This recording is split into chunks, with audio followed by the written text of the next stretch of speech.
నారాయణం నమస్కృత్య నరం చైవ నరోత్తమం దేవీం సరస్వతీం వ్యాసం తతో జయముదీరయేత్. హరి ఓం. పరమేశ్వర స్వరూపమైన సభకి నమస్కారం. నేటి రోజు నేను మీతో ఒక మాట విజ్ఞాపన చేసి ఉన్నాను. మనిషి తన జీవితంలో ధ్రువుని యొక్క వృత్తాంతాన్ని వినాలి.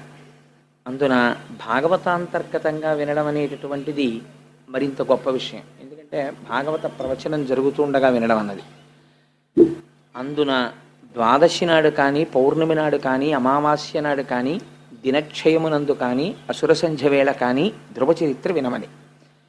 మనకి ఈశ్వరానుగ్రహం వల్ల ఏమైందంటే భీష్మ ఏకాదశి పక్కన వచ్చినటువంటి ద్వాదశి నిన్నటి రోజున ఉపవసించి భీష్మ ఏకాదశి నాడు మనందరం కూడా ఈశ్వర సంబంధంతో కాలాన్ని గడిపి ఉండడం చేత సత్వగుణం ఉబికి ఉంటుంది. చేత ఈ కాలమునందు ధ్రువ చరిత్ర వినగలిగేటటువంటి భాగ్యం మనకి ఆ కృష్ణ పరమాత్మ కటాక్షించాడు. ఎన్ని జన్మల తర్వాత మనకి ఈ అదృష్టం కలిగిందో. నేను ఎందుచేత ఈ మాట అంటున్నానంటే, మామూలుగా చూసినప్పుడు ధ్రువోపాఖ్యానము తెలియని వాళ్ళు ఇక్కడ ఉన్నారు అని నేను అనుకోను. ఒకవేళ ఎవరైనా తెలియని వారు ఉంటే ఏదో కొద్దిమంది ఉంటారు తప్ప, ధ్రువుడి కథ తెలియనటువంటి వాళ్ళు ఎక్కువ మంది ఉండరు. సుందరకాండ తెలియని వాళ్ళు ఎలా ఉండరో అలాగే ధ్రువోపాఖ్యానం, ప్రహ్లాదోపాఖ్యానం తెలియని వారు ఉండరు. అయినా కూడా ధ్రువోపాఖ్యానం మనకి తెలుసు అని మనం అనుకుంటాం, కానీ ఆ ధ్రువోపాఖ్యానంలో చాలా రహస్యాలు ఉన్నాయి. తెలుసుకోవలసినటువంటి విషయాల్ని అందులో నిక్షేపించారు. మీకు నేను ఒక మాట చెప్పాను.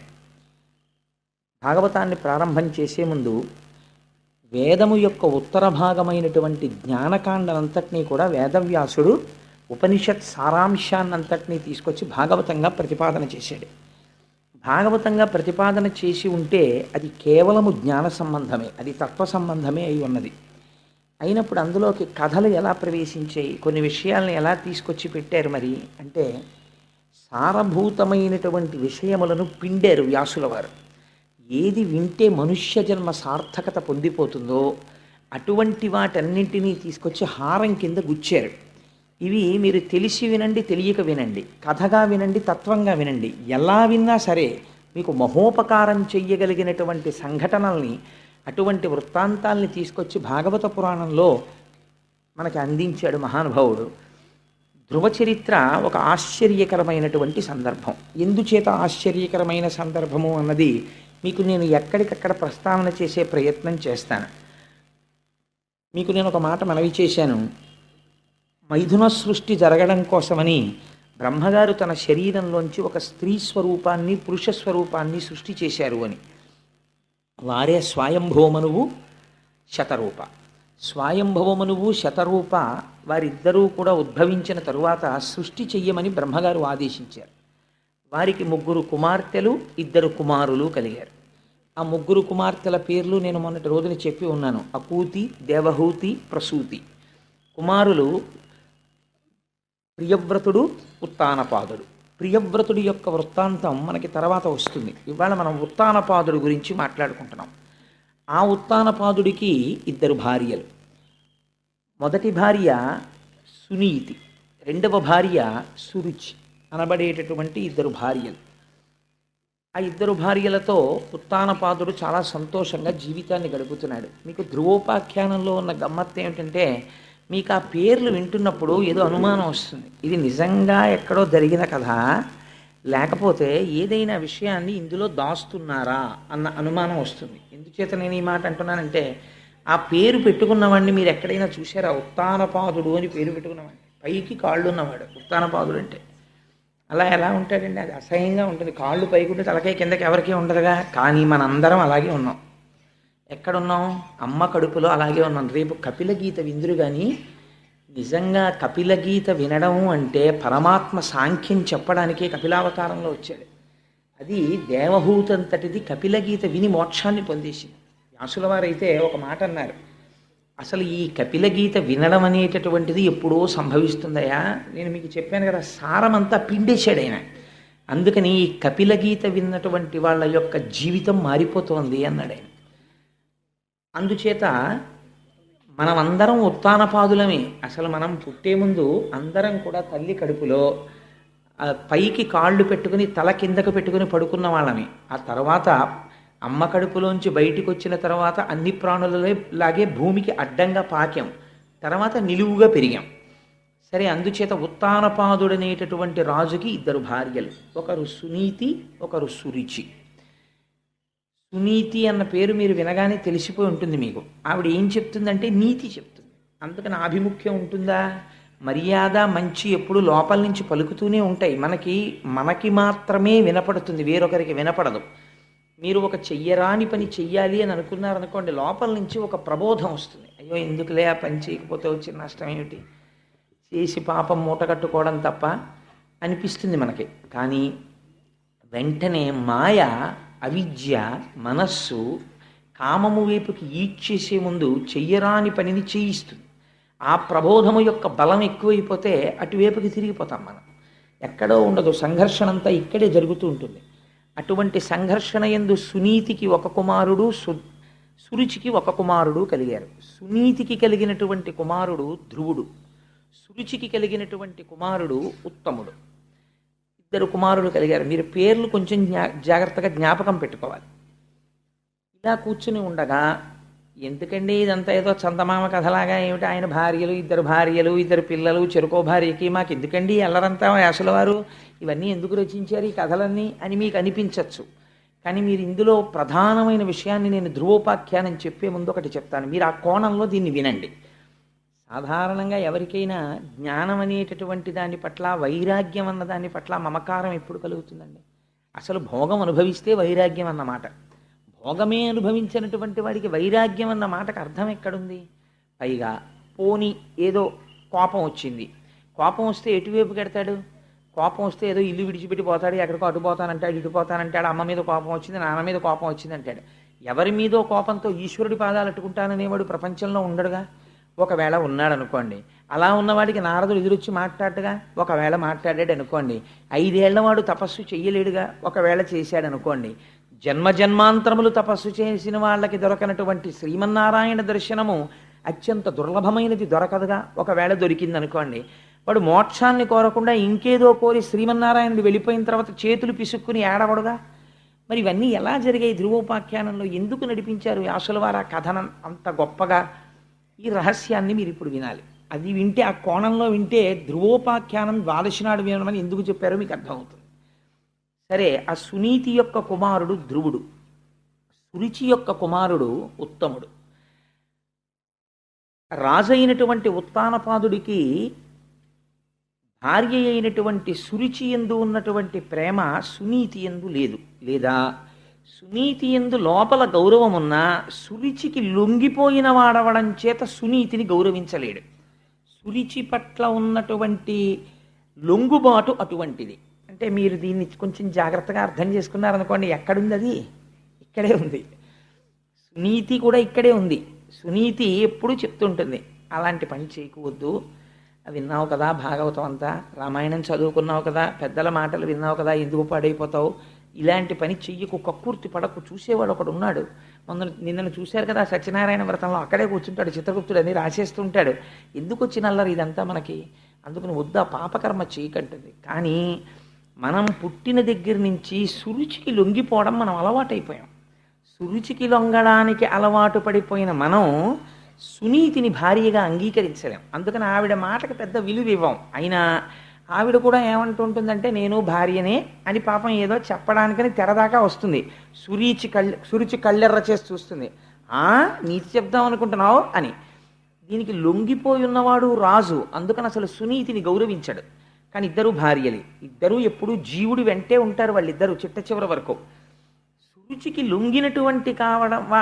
లొంగినవాడు కావడం చేత సునీతి యందు ఆవిడ మాట వినే తత్వాన్ని రాజుకి లేదు.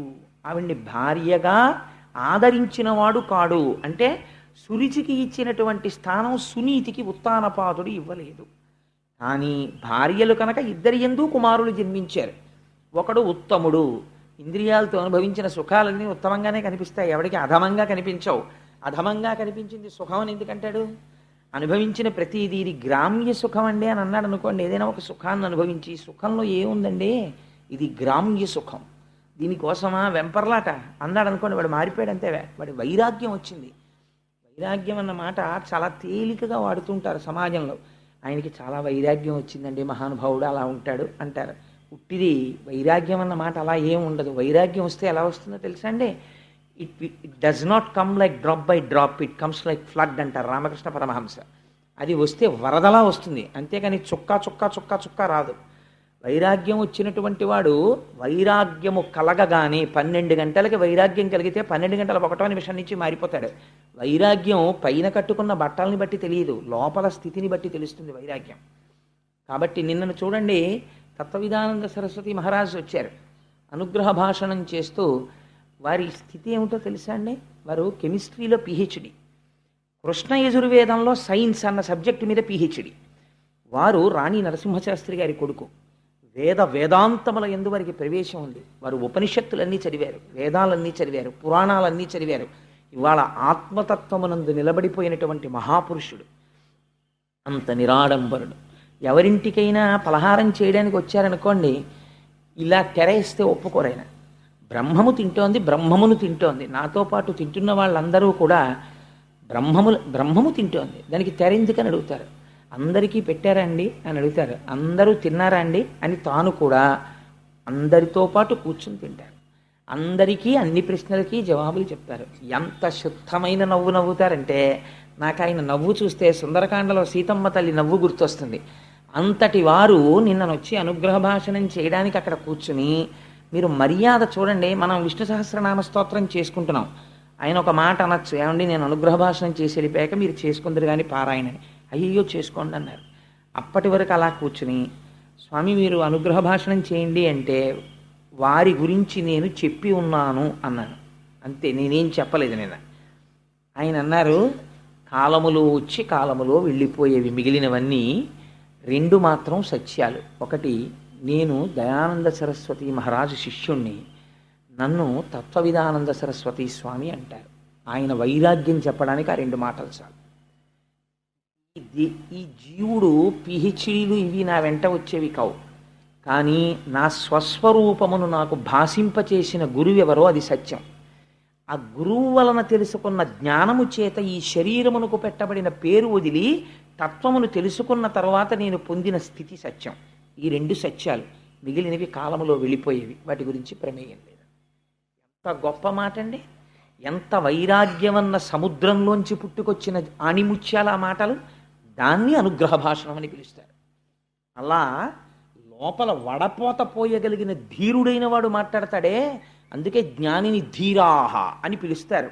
అందుకే నేనన్నా వారి దర్శనం సుఖబ్రహ్మ దర్శనం అని. ఎంత గొప్ప మాటలు చూడండి ఆ మాటలు. సో వైరాగ్యం అనేటటువంటిది చుక్క చుక్క చుక్క చుక్క చుక్క రాదు, వస్తే వరద కింద వస్తుంది అంతే, మనిషిని మార్పు తీసుకురావడానికి. అయితే మాకు ఎప్పటికీ రాదా అండి అని అనుకోక్కర్లేదు. అది ఇప్పుడు వస్తుంది అంటే ఈశ్వరానుగ్రహం, శ్రవణం జరుగుతుండాలి. అలా విగ్రహాన్ని మీరు నల్లరాతిని తీసుకెళ్ళి శిల్పి దగ్గర పెట్టి, అయ్యా రేపు పొద్దుటికి వెంకటేశ్వర స్వామి వారు తయారవ్వాలండి అంటే శిల్పి అయ్యో 3 నెలలు పడుతుందండి అంటాడు. అంతేగాని పెద్ద చుట్టట్టుకొచ్చి ఢామ్ ఢామ్ కొట్టేయడు. చిన్న ఉలిని పట్టుకొని, చిన్న సుత్తిని పట్టుకొని, కన్నిరెప్ప దగ్గర నుంచి జాగ్రత్తగా దెబ్బ దెబ్బ దెబ్బ దెబ్బ దెబ్బ దెబ్బ కొట్టాలి. కొట్టిన తరువాత ఆగమం ప్రకారం శిల్పం తయారవుతుంది. అప్పుడు దాన్ని ప్రతిష్ఠ చెయ్యాలి, అభిషేకం చెయ్యాలి, అప్పుడు దానికి కళ్ళకున్నటువంటి మైనం తీయాలి.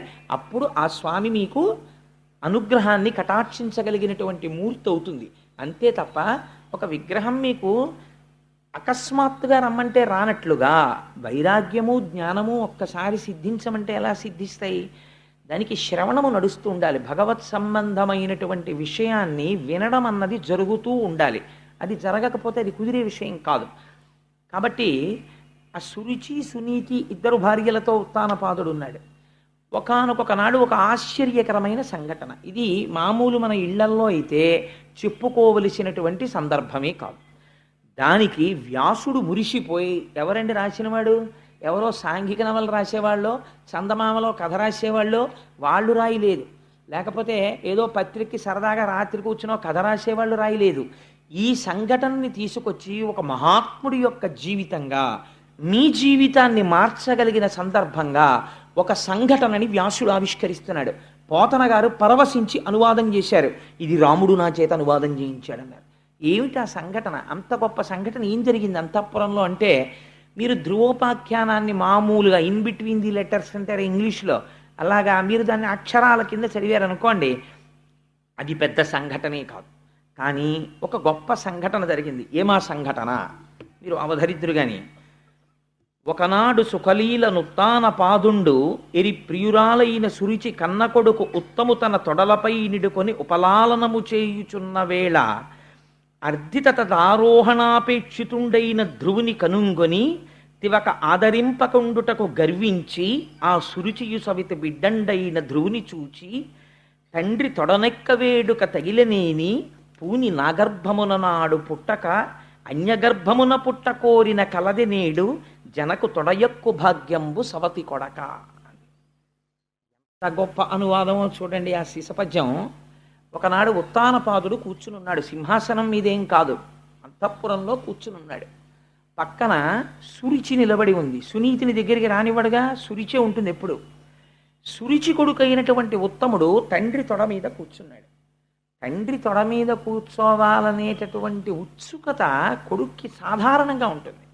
ఎంచేత అంటే ఆయన పెద్ద ఆఫీసర్ అవనివ్వండి, చుట్టూ ఆఫీసర్స్ని పెట్టుకుని ఇంట్లో ఏదైనా మాట్లాడుతుండనివ్వండి, కొడుకు పరిగెత్తుకుంటూ వచ్చి వాడికి ఏం తెలుసు అరమరికలు, నాన్నగారండి నాన్నగారండి నేను ఒళ్ళో కూర్చుంటాను, నేను ఒళ్ళో కూర్చుంటానంటాడు. తండ్రి ఇప్పుడు కాదు అలా కూర్చో, ఇప్పుడు అలా కాదు కూర్చో. అలా అన్న కొద్దీ వాడికి ఎక్కాలనిపిస్తుంది పిల్లాడికి. అదో విచిత్రం. పిల్లలకి తండ్రి తొడ మీద కూర్చుంటే ఉన్న ఆనందం వాడు మహాసామ్రాజ్య పట్టాభిషేకం పొందినట్టు ఆనందిస్తాడు. తండ్రి తొడ మీద కూర్చోవాలనుకుంటాడు. తండ్రి కూడా అంతే యథార్థానికి. అసలు పురుషుడికి ఐశ్వర్యములలోకెల్లా గొప్ప ఐశ్వర్యమేది అని ప్రశ్న వేశారు. అంటే అన్ని ఐశ్వర్యములలో గొప్ప ఐశ్వర్యం ఏది అంటే పుత్రగాత్ర పరిష్వంగము. తన కొడుకుని తాను గాఢముగా కౌగలించుకోవడమే పెద్ద ఐశ్వర్యం. ఎందుకంటే తానే కొడుకుగా ఉన్నాడు ఎదురుగుండా, అందుకని తనను తాను కౌగిలించుకోవడం కుదరదు. తన కొడుకుని కౌగిలించుకోవడం అంటే ఏమంటే కుమార్తె కూడా అలాగే పుట్టింది కదా అని మీరు అడగచ్చు. కానీ శాస్త్రం కన్న కూతురైనా సరే 5 సంవత్సరములు దాటిన తరువాత కూతురు నిద్రపోతుంటే తండ్రి ఆ గదిలోకి వెళ్ళడానికి నిషిద్ధం. తండ్రితో కలిసి కూతురు ఏకశయ్య యందు నిద్రించడం నిషిద్ధం. ఒక మర్యాద పెట్టింది సమాజమునందు, ఆ గౌరవం నిలబడ్డం కోసమని అంత గౌరవాన్ని నిక్షేపించింది.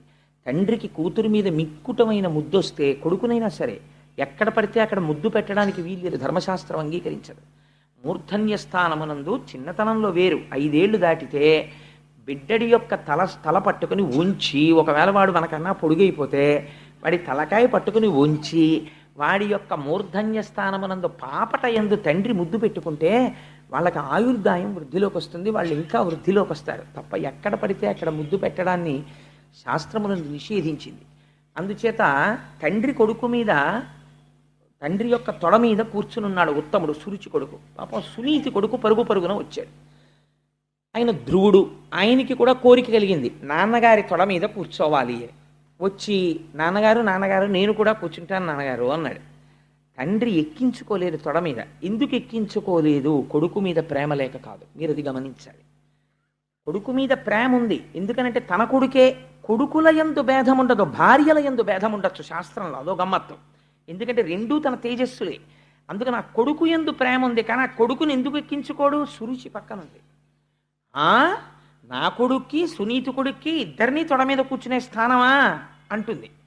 అందుకని ఆవిడ ఉండగా కూర్చోపెట్టుకోలేడు. అందుకని ఎక్కించుకోవడానికి ఇష్టపడలేదు. కానీ జవాబు చెప్పలేదు. ఎందుకు ఎక్కించుకోడు, ఎందుకు కూర్చోపెట్టుకోడు, తన కొడుకే కదా అన్నదానికి జవాబు చెప్పలేదు. వీల్లేదని తోసేసి సురుచి వంక చూస్తున్నాడు.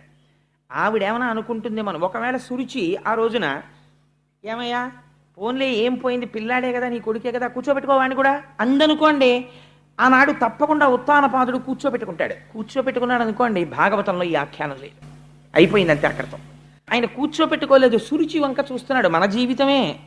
కానీ ఇక్కడ ఒక గమ్మత్తు జరిగింది. మీ జీవితం మారడానికి ఏదో ఒక సంఘటన ఆది కావాలి. మీరు ఏ సంఘటనని మీరు తీసుకోలేకపోయారు అనుకోండి ఆలంబనంగా, ఎప్పటికీ జీవితం మారదు. ఎక్కడో అక్కడ వెనక్కి తిరిగి చూడాలి. వెనక్కి తిరిగి చూస్తే ఆత్మావలోకనం అవుతుంది. మీరు అలా అవలోకనం చెయ్యకుండా కాలంతో పాటు పరిగెడితే దానికి అవలోకనం ఉండదు. కాబట్టి ఇక్కడ సురుచి వంక చూశాడు ఒకసారి. చూస్తే ఆవిడంది ఒక గమ్మత్తైన మాట అంది. ఏముందంటే తండ్రి తొడనక్క వేడుక తగిలనేని పూని నాగర్భమున నాడు పుట్టక అన్యగర్భమున పుట్ట కోరిన కలది నేడు జనకు తొడయెక్కు భాగ్యంబు సవతి కొడక. ఎంత గొప్పగా అడ్రస్ చేసిందో చూడండి. సవతి కొడక అంటే నాతో పాటుగా సవతి అయిన దాని కొడుక, నీకు తండ్రి గారి తొడ మీద కూర్చోవాలని కోరికగా ఉందా? నీకు నిజంగా తండ్రి తొడ మీద కూర్చునే అదృష్టం పొందినవాడివైతే నా కడుపున పుట్టుండేవాడి. నీ అమ్మ కడుపుని ఎందుకు పుడతావు? ఆ అమ్మ కడుపున పుట్టిన వాడికి ఈయన తొడ ఎక్కే అదృష్టం ఎక్కడుంటుంది? నా కడుపున పుట్టుంటే ఆయన తొడ ఎక్కే అదృష్టం ఉండుండేది. ఇది ఎంత హేయమైన మాట మీరు ఆలోచించండి. క్షేత్రములు రెండు సమానం, బీజములు రెండు సమానం. కానీ కేవలము ఆభిజాత్యముతో ఈ మాట అంటోంది. ఇప్పుడు ఎవరిని నింద చేసింది ఆవిడ ధ్రువుణ్ణి నింద చేయలేదు. సవతి కొడక అని పిలవడంలో తన సవతిని చిన్నబుచ్చుతోంది. ఆవిడ కడుపున పుట్టిన నీకు భార్య అయితే అయిందేమో, ఎప్పుడో ఈయన అనుగ్రహాన్ని పొందితే పొందిందేమో, కానీ ఆవిడ కడుపున పుట్టిన వాడికి ఆయన తొడ ఎలా ఎక్కుతావురా? ఆయన తొడ మీద కూర్చోవాలంటే నా కొడుకు అయి ఉండాలి అంటే తన ఆభిజాత్యాన్ని ప్రకటించుకుంది సవతితో కలిపి. ఇదే సురుచి అంటే ఎంత అహంకారం చూడండి. అసలు అలా ఒక 5 సంవత్సరముల పిల్లవాడు తండ్రి తొడ మీద కూర్చునేటప్పుడు ఇంత కఠినంగా మాట్లాడవలసిన అవసరం ఉన్నదా? మీరు సురుచికి సునీతికి ఎంత తేడా ఉంటుందో ధ్రువోపాఖ్యానంలో కనిపెట్టాలి. ఒక్కొక్క ఇంట్లో ఒక్కొక్క స్త్రీ మాట మాట్లాడుతుంటుంది. మీరు ఆ మాటని బట్టి ఆవిడ సురుచియో సునీతియో మీరు కనిపెట్టేయచ్చు. ఆవిడ సురుచి అనుకోండి ఆయన నాశనం అయిపోయాడని గుర్తు. ఆవిడ సునీతి అనుకోండి ఆయన అదృష్టం పండిపోయిందని గుర్తు. ఎందుకో తెలుసా అండి? ఆ దేవి భాగవతంలో వ్యాసుడు ఒక తీర్పు చెప్తాడు. అందులో అంటాడు ఆయన, కుపుత్రేణన్ వయో నష్టం. ఒక దుర్మార్గుడైనటువంటి కొడుకు కలిగాడు అనుకోండి, వాడి వల్ల వంశం అంతా నశించిపోతుంది. కుభోజనేన దివస. ఒకరోజు భోజనం తప్పు భోజనం చేశారనుకోండి. తప్పు భోజనం అంటే ఏమిటో తెలుసా అండి? శాస్త్రమునందు ఏ పదార్థం పడితే ఆ పదార్థం ఎలాంటి చోట పడితే అలాంటి చోట తినకూడదు. అన్నిటికన్నా పెద్ద పీట వేసి తినవలసిన భోజనం ఏమిటో తెలుసా అండి? భగవన్నివేదన చేసినటువంటి ప్రసాదము. అది తాను భక్తుడైతే తన ఇంట దొరుకుతుంది, తాను నైవేద్యం పెట్టుకు తింటాడు. రెండవది ప్రయత్నపూర్వకంగా తాను వెళ్ళి తినవలసింది ఏమిటో తెలుసా అండి? ఎవరైనా పిలిస్తే రమ్మనమని తాను కాదనకుండా వెళ్ళి తినాలి. భాగవత శేషం. మహాభాగవతులై జ్ఞానులై పరమహంసలై నిరంతరము భగవంతుని యొక్క పాదముల యందు తిరుగాడేటటువంటి వారు ఏ ఇంటికైనా వచ్చి పదార్థమును తీసుకుని వెళ్ళిపోతే వారికి పలహారం పెట్టి పంపకూడదు. వారితో వచ్చిన వారికి కూడా పెట్టాలి. ఎందుకో తెలుసా అండి? వారు తిన్నప్పుడు ఆ రాశి యందు మిగిలినది భాగవత శేషమవుతుంది. వారు తినగా మిగిలిన ఉచ్చిష్టము కింద లెక్క అది ఆ రోజున. అది ఆ రోజున మనం కూడా వెళ్ళి తిన్నాం అనుకోండి, ఆ భాగవతోచ్చిష్టము తినడం చేత మన మనస్సుని సంస్కరించేస్తుంది. అది భగవంతుడి వైపుకు తిప్పుతుంది. ఎందుకంటే వారు తినగా మిగిలిన పదార్థం అది. అందుకని అలాంటిది తినమని శాస్త్రం చెప్తోంది. అందుకని భాగవత శేషానికి ఎవరైనా పిలిచారనుకోండి, వారు నిజంగా భాగవతులైతే మీరు ప్రయత్నపూర్వకంగా అమ్మ తప్పకుండా వస్తానని వెళ్ళి తినాలి. భాగవత శేషాన్ని పెట్టేవారికి కూడా మర్యాద ఉండాలి. వారు వచ్చింది భాగవత శేషం కోసం వచ్చారు అన్న మర్యాదతో పెట్టాలి తప్ప చూసి చూడకుండా అలక్ష్యంతో విస్తరియందు వడ్డన జరిగి ఉండి ఉండకూడదు. సరే, అది వేరే విషయం. అందుకని నువ్వు నా తొడ మీద కూర్చోడానికి, తండ్రి తొడ మీద కూర్చోడానికి నా కడుపున పుట్టిన వాడివైతే నువ్వు ఆ భాగ్యాన్ని పొంది ఉండేవాడివి. నువ్వు సునీతి కడుపున పుట్టావు, నీకెలా దక్కుతుందా భాగ్యం? నీకు దక్కదంది. అంటే ఇప్పుడు ఆవిడ పౌరుషం ఎవరి వైపుకు వెళ్ళింది? ఎవరిని కించపరిచి మాట్లాడుతోంది? తన సవతిని కించపరిచి మాట్లాడుతోంది. అది ఒక 5 సంవత్సరముల పిల్లవాడి దగ్గర మాట్లాడవలసిన మాట కాదు. ఇది పిల్లవాడికి అర్థం అవుతుందా? పోనీ అయ్యో ఏమిటి మా అమ్మ కడుపున పుట్టడం వల్ల నేను తొడెక్కకూడదంటుంది ఏమిటి అని వాడు ఆశ్చర్యంగా, వాడికి కారణం అర్థం కాలేదు. 5 సంవత్సరముల పిల్లవాడికి ఈ కారణం అర్థం కాక అయోమయంగా ఆవిడ వంక చూశాడు. నీ కడుపున పుట్టడం అమ్మ కడుపున పుట్టడానికి ఎవరికైనా వాళ్ళ అమ్మ కడుపు వాళ్ళకి గొప్ప. మీరు ఇంకొకటి ఆలోచించండి. నేను ఒక తల్లి కడుపున జన్మించాను, నువ్వు ఆ తల్లి కడుపున జన్మించి ఉండకుండా ఉండవలసినది అన్నారనుకోండి, అది నా ప్రమేయమా, నా ఎన్నిక? ఈశ్వరుడైతే అలా పుడతాడు.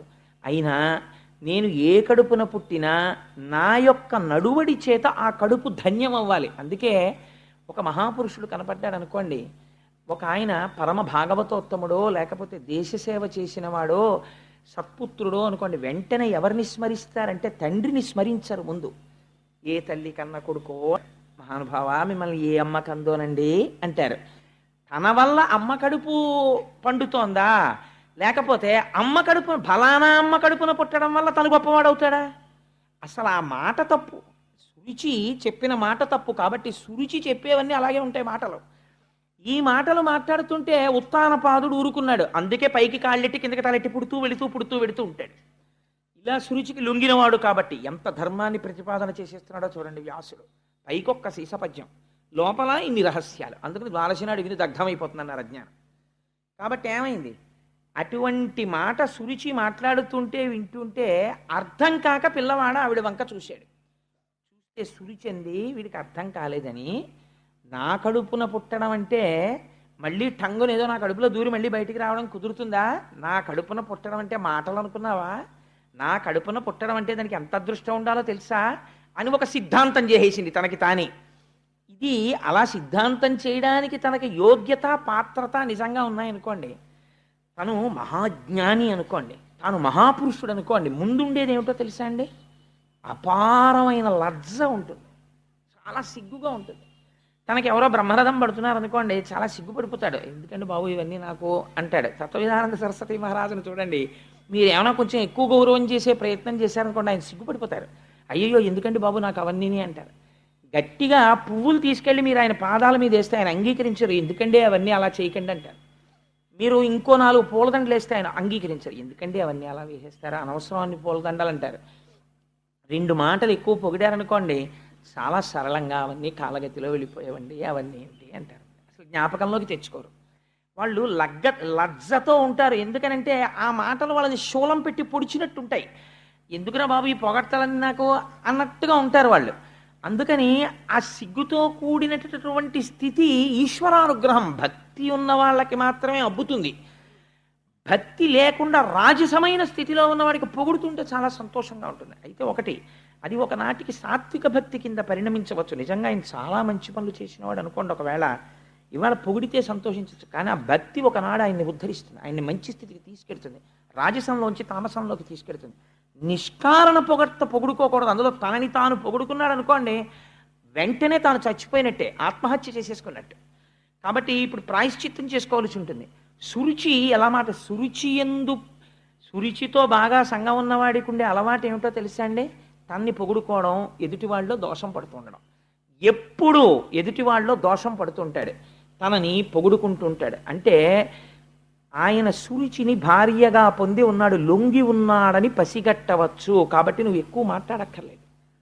నీకు లోకం యొక్క పోకడని ఒక వృత్తాంతంలో తేల్చేస్తాడండి వ్యాసుడు. ఆయన సమర్థత అటువంటిది అని ఆవిడంది. నిజంగా నీకు ఆ నాన్నగారి తొడ మీద కూర్చోవాలని కోరిక ఉంటే నా కడుపున పుట్టి ఉండవలసింది. నా కడుపున పుట్టలేకపోయావు కదా, నా కడుపున పుట్టలేకపోయిన వాడు ఇప్పుడు మళ్ళీ తండ్రి తొడ మీద కూర్చోవాలంటే ఏ పని చేయాల్సి ఉంటుందో తెలుసా? అదిగానా నీ వదోక్షు పాద పద్మములాశ్రయింపు పాయక హరినా యుదరమున పుట్టనిచ్చును వదలక ఎట్లయిన ముదము వడసెదవనగా. మళ్ళీ నువ్వు నా కడుపులోంచి బయటికొచ్చి మీ తండ్రి తొడ మీద కూర్చోవాలంటే, నా కడుపున పుట్టేటంతటి అర్హత నువ్వు పొందాలంటే ఏం చెయ్యాలో తెలుసా? అదోక్షజుడు అంటే ఇంద్రియములకు లొంగనివాడు ఉన్నాడే, అటువంటి మహానుభావుడైనటువంటి శ్రీ మహావిష్ణువు యొక్క పాదారవింద సంసేవనం చేస్తే, ఆయన అనుగ్రహిస్తే, ఆయన అనుగ్రహించాడని గుర్తేమిటో తెలుసా? శ్రీమన్నారాయణ అనుగ్రహము కలిగితే నువ్వు నా కడుపున పుడతావు. అల్లా పుట్టాడు రా ఉత్తముడు, అందుకని తండ్రి తొడ మీద కూర్చున్నాడు. శ్రీమన్నారాయణ అనుగ్రహము నీ యందు లేదు, అందుకు నువ్వు ఎక్కడ పుట్టావు? సునీతి యందు పుట్టావు. అసలు నిజంగా అనుగ్రహం ఉంది కాబట్టి సునీతి యందు పుట్టాడు. అనుగ్రహం లేదు కాబట్టి ఉత్తముడు సురుచి యందు పుట్టాడు. ఆవిడేం చెప్తోంది? తిరగేసి చెప్తోంది. ఇది ఎవరి మాటలో తెలుసా అండి? మొత్తం సుందరకాండని తీసుకొచ్చారు ఈ తేటగీతి పద్యంలోకి. ఎవరు మాట్లాడతారు ఈ మాటలో? విహర రమస్వ భుంచ్వ భోగాన్ ధన నిచయం ప్రతిశామి మిదినించ మయిలలనే యథాసుకత్వం తైచ సమేత్తలంతు బాంధవాస్తే. రావణుడు మాట్లాడతాడు సుందరకాండలో.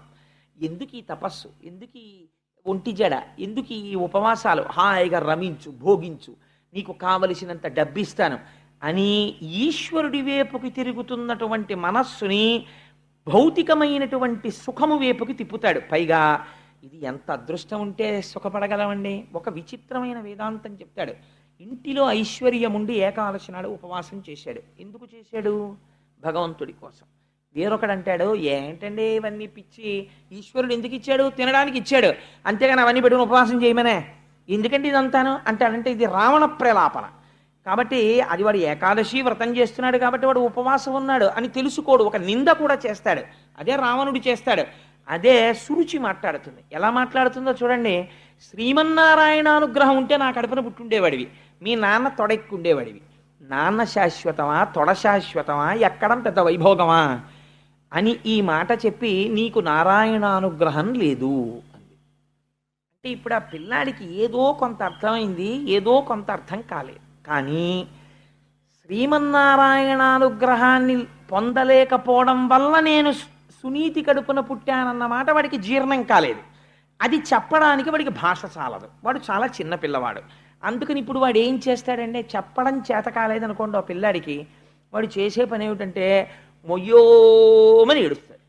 కాబట్టి ఇప్పుడు వాడు ఏం చేశాడంటే, నాన్న తొడక్కనివ్వలేదు, సురుచి ఏదో మాట్లాడుతోంది, తనకు అర్థం కాలేదు, ఇది ఒక గొప్ప సంఘటన, ఇది మనకి ఒక పరమపావనమైన ఆఖ్యానాన్ని అందించబోతోంది. అందుకని వ్యాసుడి ఈ శ్లోకాన్ని తీసుకున్నాడు. ఇక్కడ నుంచి వాడు ఏడుస్తూ, ఇలా ఏడిచిన వాడు లేడురా. ఏడిచిన వాళ్ళందరూ సురుచి కోసం ఏడిచిన వాళ్లే. నాకు ఇంకా కారు లేదని ఏడిచినవాడు, నాకు ఆ భోగం లేదని ఏడిచినవాడు, ఈ భోగం లేదని ఏడిచినవాడు, ఈశ్వరుడు అన్నీ ఇచ్చినా కూడా ఏదో వెతుక్కున్నది లేదని ఏడిచినవాడు, ఉన్నాయని తృప్తిపడి ఈశ్వరుడి కోసం ఏడ్చినవాడు లేడు. ఇవాళ నారాయణానుగ్రహం నాకెందుకు లేదని ఏడుస్తూ వెళ్ళిపోతున్నాడు, చెప్పుకోవడం చేత కానివాడు. ఇది ఆశ్చర్యకరమైన సంఘటన. 5 ఏళ్ల పిల్లవాడికి ఇట్లాంటి ఆలోచన వచ్చింది. ఈ ఆలోచన రావడం గొప్పతనం. సాధారణంగా ఎవడికి రాది ఆర్తి. కాబట్టి అది వైరాగ్యమే. నాకు ఎందుకు రాదు అనుగ్రహం అని ఏడవడం, ఆ ఏడుపే వైరాగ్యం.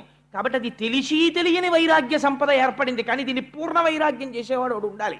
ఇప్పుడు దాన్ని మార్గమునందుకు త్రిప్పగలిగిన వాడు ఉండాలి. వాడు ఏడుస్తూ అమ్మ దగ్గరికి వెళ్ళాడు. సునీతి మాటకి సురుచి మాటకి ఎర్రగీత గీసినంత తేడా ఉండాలి. అలా లేదనుకోండి, మీరు ఆవిడ్ని సునీతి అని పిలవడానికి వీల్లేదు కదా.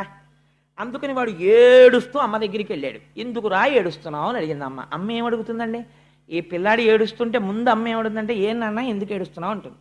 అమ్మ దగ్గర ఒక లక్షణం ఉంటుంది, మీరు గమనించండి. ఆ ఎదురు పోర్షన్ వాళ్ళు ఈ పోర్షన్ వాళ్ళు చాలా స్నేహితులు. పిల్లాడు అలోహమని ఏడుస్తూ అమ్మ దగ్గరికి వెళ్ళాడు అనుకోండి, పెద్ద గోల పెట్టేస్తాను. ఎందుకురా ఏడుస్తున్నావు అన్నాడు అనుకోండి, అమ్మ అమ్మ నన్ను ఎదురింటి అక్క ఆడనివ్వట్లేదమ్మా అన్నాడు అనుకోండి, నువ్వు ఆ అక్కతో మాట్లాడకంటు, నువ్వు అక్కతో మాట్లాడకు, చెప్తాను నేను ఈ మాట దాని సంగతి అంటుంది. అంటే పిల్లాన్ని ఉపశమింప చేయడం కోసం చిన్న అక్కసు వస్తుంది అమ్మకి, తన పిల్లాడికి ఏదో పొరపాటు జరిగిపోయిందని. అమ్మ అంత నిష్పక్షపాతంగా ఉండడం కష్టం. అమ్మ అంటేనే అంతండి. పిల్లాడికి ఇంత హాని జరిగితే తనకి ఏదో పాము కుట్టినంత పరితపించిపోతుంది. అలాంటి అమ్మ లేకపోతే లోకం ఎక్కడుంది? కాబట్టి అమ్మ అలా మాట్లాడుతుంది. కానీ సునీతి మాట్లాడడంలో ఉన్న గమ్మత్తు ఎలా ఉంటుందో చూడండి. ఆవిడ దగ్గరికి వెళ్ళి పిల్లాడు ఓహో ఏడుస్తున్నాడు. వాడికి ఎందుకు ఏడుస్తున్నావురా అంటే, నేనేమిటో శ్రీమన్నారాయణ అనుగ్రహం నాకు లేదుట, అందుకని నీ కడుపున పుట్టాంట, ఇవన్నీ చెప్పడం వాడికి చేత కాదు. ఏడుస్తుంటే ఆవిడ అటు ఇటు చూస్తోంది, ఎందుకు ఇలా ఏడుస్తున్నాడని. సవతి ఆడిన మాటల సారెతలచి, ఈలోగా అక్కడ ఉండేటటువంటి అంతఃపుర కాంతలు కొంతమంది పరిగెత్తుకొచ్చారు. ఎందుకమ్మా పిల్లాడు ఏడుస్తున్నాడు అని అడిగారు. అడిగితే వీడు చెప్పలేడు. వాళ్ళు అన్నారు, అమ్మా అనరాని మాట ఒకటంది సురుచి, ఇవ్వాల నీ కొడుకు తండ్రి గారి దగ్గరికి వెళ్ళి తొడ మీద కూర్చుంటానన్నాడు. నీకు నారాయణానుగ్రహం లేదురా, అందుకుని సునీతి కడుపున పుట్టావు, నా కడుపున పుట్టుండేదానివి అనుగ్రహం ఉంటే నువ్వు అది నా కడుపున పుట్టకుండా నాన్న తొడ మీద ఎలా కూర్చుంటావని అడిగింది. అంటే ఇప్పుడు సునీతి ఏడ్చింది ఈ మాటకి. ఏడ్చి ఆవిడంది, సవతి ఆడిన మాటల సారె తలచి కొనుచు బేర్చిన దుఃఖాబ్ది కుందుచుండే దావ పావక శిఖిల చేతగిలి కాంతి వితతి కందిన మాధవీ లతిక స్పోలే. ఎంత గొప్ప మాటో చూడండి. మాధవీలత అని అతి సున్నితమైనటువంటి ఒక తీగ, ఒక జాజి తీగో ఒక మల్లె తీగో పందిరెక్కుతోంది. దాన్ని మీరేం కాల్చేయలేదు. కానీ చాలా నాజూకుగా పరమకోమలంగా ఉండేటటువంటి ఒక మల్లె తీగకి కొద్దిగా అంత దూరంలో ఎవరో చెత్త తగలపెట్టారు. ఒక పెద్ద మంట రేగింది. దాని సెగ ఈ తీగకి కొట్టింది. అసలే తీగ పరమ సౌకుమార్యంతో కూడినటువంటి తీగ. అక్కడ తగిలినటువంటి ఆ మంట వేడి తగిలి ఎంత ఒడిలిపోయి ఎంత ఎలా అయిపోతుందో అలా ఏమిటి కరెక్ట్గా అలాగే వస్తుంది. అలా అటువైపు నుంచి వచ్చినటువంటి ఆ పొగకి, ఆ తప్తము చేయగలిగినటువంటి ఆ వేడికి పాపం ఆ మాధవీలత ఎలా కందిపోతుందో అలా కందిపోయింది ఆవిడ యొక్క మనస్సు. కందిపోయి ఆవిడంది కొడుకుని చూసి, ఎంత మాట అందరా సురిచి, అదేదో గొప్పదనుకుంటోంది, దాని కడుపున పుట్టడం గొప్ప అని వెంటనే కయ్యానికి వెళ్ళిపోవాలి. ఆవిడంది, అనగా ఈ దుఃఖమునకు పనిలేదన్యులకు సొలయ బలవంతంబై తన పూర్వజన్మ దుష్కృతి ఘనకర్మము వెంటనంటగానెవ్వలనన్. నాయనా, నువ్వు ఏడుస్తున్నావు కదా, మీ నాన్న తొడ ఎక్కనివ్వలేదని. ఎవరికైనా దుఃఖం కలిగితే ఆ దుఃఖానికి కారణం వేరొకరిని నిందించకూడదు. మీ పిన్ని నిన్ను నాన్న తొడ ఎక్కనివ్వలేదు అని నువ్వు ఏడుస్తున్నావు, కానీ అలా ఏడవకూడదు. ఎందుకో తెలుసా? తప్పు పిన్నిని ఏమనకూడదు. పిన్ని కాదురా నీ దుఃఖానికి కారణం, నువ్వు గత జన్మలలో చేసుకున్నటువంటి పాపమే ఇవాళ నువ్వు ఏడిచేటట్టు చేసింది తప్ప, ఇప్పుడు మళ్ళీ తల్లితో సమానమైనది నీ పినతల్లి. నీ పినతల్లిని నువ్వు మళ్ళీ ఇంకొక మాట అంటే మళ్ళీ అమ్మని దూషించినటువంటి దోషం కట్టి కుడిపి మళ్ళీ బాధపడతావు. అందుచేత తప్పు నాన్న, ఆవిడ కాదు నీ బాధకి కారణం, నేను కాదు నీ బాధకి కారణం, నీ తండ్రి కాదు, నువ్వు చేసుకున్న పాపకర్మయే నీ దుఃఖమునకు కారణము. ఏ తల్లి మాట్లాడుతుందండి ఇలాగా? అంటే సంస్కార బలం ఎక్కడి నుంచి వస్తుంది పిల్లలకి? వ్యాసుడు తీర్పు చెప్పేస్తున్నాడు. ఇంట్లో తల్లిదండ్రులు మాట్లాడేటటువంటి మాటల నుంచి మీరు నిరంతరము ఇంట్లో చంద్రశేఖర పరమాచార్య స్వామి వారి గురించి తలుచుకుని పొంగిపోతూ మాట్లాడడం మీకు అలవాటు అనుకోండి. ఒక పోతన గారి గురించి అద్భుతంగా మాట్లాడడం మీకు అలవాటు అనుకోండి. శంకర భగవత్పాదుల గురించి చాలా గొప్పగా మాట్లాడుకుని పొంగిపోవడం మీకు అలవాటు అనుకోండి. ఎవరో తెలిసి తెలియనటువంటి వాళ్ళు మీ పిల్లల దగ్గర ఏ చంద్రశేఖర పరమాచార్య స్వామి వారి వంటి వారి గురించో కొంచెం తక్కువ చేసేదో మాట్లాడారనుకోండి, ఆ పిల్లలకి ఎంత కోపం వచ్చేస్తుందంటే బొగ్గలు ఎర్రపడిపోయి, నాన్నగారండి నాన్నగారండి నేను నిజంగా ఇవాళ దెబ్బలాడేద్దాం అనుకున్నాను నాన్నగారండి, అలా అంటుందా అది స్వామివారిని, దానికి తెలియదండి చంద్రశేఖర స్వామి వారి గురించి అంటుంది. తప్పమ్మా, నువ్వు దెబ్బలాడకూడదు, నువ్వు తెలుసుకున్నావు కదా, నువ్వు వారి గొప్ప చెప్పాలి అవతల వాళ్ళకి అని తండ్రో తల్లో చెప్తారు. తల్లిదండ్రులని బట్టే పిల్లలకి సంస్కార బలం వస్తుంది. అలా రాకుండా వాడికి కుసంస్కారం వచ్చిందనుకోండి, అది వేరు విషయం. కానీ 90% ఎవరు బాధ్యులు? తల్లిదండ్రులే బాధ్యులు. మీరు ఎలా నడిస్తే పిల్లలు అలా నడుస్తారంతే. వారి నడువడి మిమ్మల్ని అనుసరించి ఉంటుంది, ఇక వేరుగా చెప్పక్కర్లేదు.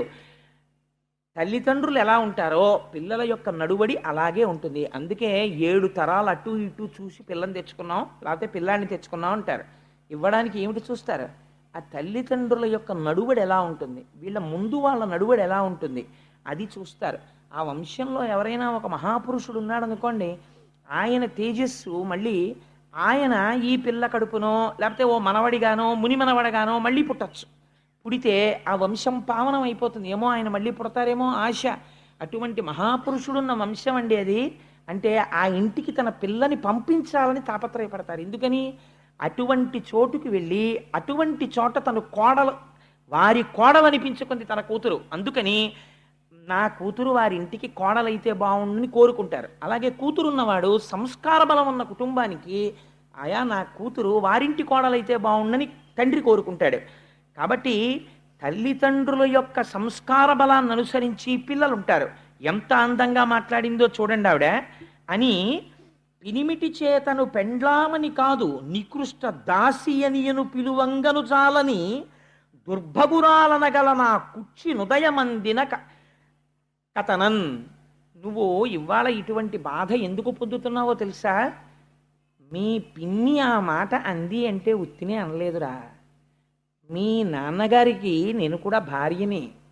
పోనీ పినిమిటి చేతను పెండ్లామని కాదు, మా ఆవిడ అని ప్రేమతో ఎప్పుడైనా ఓ సునీతి ఇలరా అని పిలవకపోతే పిడపోయిరి. అలా పిలవకపోతే నేను బాధపడినా. ఇవాళ నాకు భార్య యొక్క స్థాయి లేదు.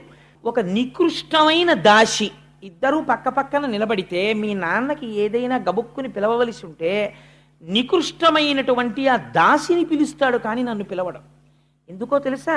నికృష్ట దాసి అని పిలువంగను చాలని దుర్భగురాలగు నా కుక్షి ఉదయమందిన కథనం. అంటే ఇప్పుడు ఎవరిని నిందించుకుంటోంది? నా పాపకర్మ నన్ను కట్టి కుడుపుతోంది. మీ నాన్న చేత సురిచి పొందినటువంటి అదృష్టాన్ని నేను పొందలేకపోయాను. నేను పొందలేని కారణం వల్ల నువ్వు పొందలేకపోయావు. తప్పించి నా దురదృష్టం రా. మీ నాన్నగారు ఒక భార్య పట్ల అలా, ఒక భార్య పట్ల ఇలా ఉన్నారు అంటే అది నా దురదృష్టం. నా దురదృష్టం నిన్ను కూడా వెంటాడుతోంది నా కడుపున పుట్టడం వల్ల తప్ప ఆవిడ ఒక్కరిని ఒక్క మాట అనలేదు. తన యందు దోషం ఆరోపించుకుని మాట్లాడింది. ఇలా మాట్లాడగలగడానికి, ఇంత సంస్కారయుతంగా ఉండడానికి చాలా కష్టమండి. అవి ఏదో నేర్చుకుందామంటే వచ్చే మాటలు కావు. A situation of crisis reveals your character అంటారు. మామూలుగా నడువడి అందరూ నడుస్తారు. ఇప్పుడు సంధ్యావందనం చెయ్యాలండి ప్రతిరోజు అన్నాం అనుకోండి, ఇంట్లో ఉన్ననాళ్ళు హాయిగా సంధ్యావందనం ప్రతివాడు చేస్తాడు. ఏదో ఎక్కడో ఏదో ఊరు వెళ్ళాడు, ఆ ఊళ్ళో ఏదో కాటేజీలో ఉన్నాడు, అప్పుడు సంధ్యావందనం చేయవలసి వచ్చింది అనుకోండి.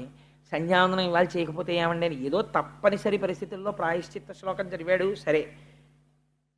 అన్నీ అనుకూలంగా ఉన్నప్పుడు ధర్మ నిర్వహణ గొప్పే ఉందండి. ఏది అనుకూలం కానప్పుడు ధర్మం నిర్వహిస్తే గొప్ప. రామచంద్రమూర్తికి అన్నీ కలిసి రాలేదు. ఆయనకి ఎన్ని కష్టాలు పడ్డాడో, ఎన్ని కష్టాలు పడ్డా ధర్మాన్ని మాత్రం ఆయన వదిలిపెట్టలేదు. ధర్మాన్ని వదిలిపెట్టకుండా ఉండడం గొప్ప. అందుకని నీ శీలము పైకి ఎప్పుడు వస్తుంది అంటే, ఒక ఉద్విగ్నమైనటువంటి సంఘటన జరిగినప్పుడు ఎవరి శీలం ఏమిటో పైకి వచ్చేస్తుంది. అప్పుడు మీరు మాట్లాడే మాటలని బట్టి, ఒక సంఘటన యందు మీ ప్రవర్తనని బట్టి, మీరు భక్తులో, మీకు శాస్త్ర ప్రావీణ్యం ఉన్నదో, మీరు నేర్చుకున్నది మీరు నడువడిలో పెట్టినవారో కాదో తేల్చేస్తుంది, బయట పెట్టేస్తుంది ఆ సంఘటన.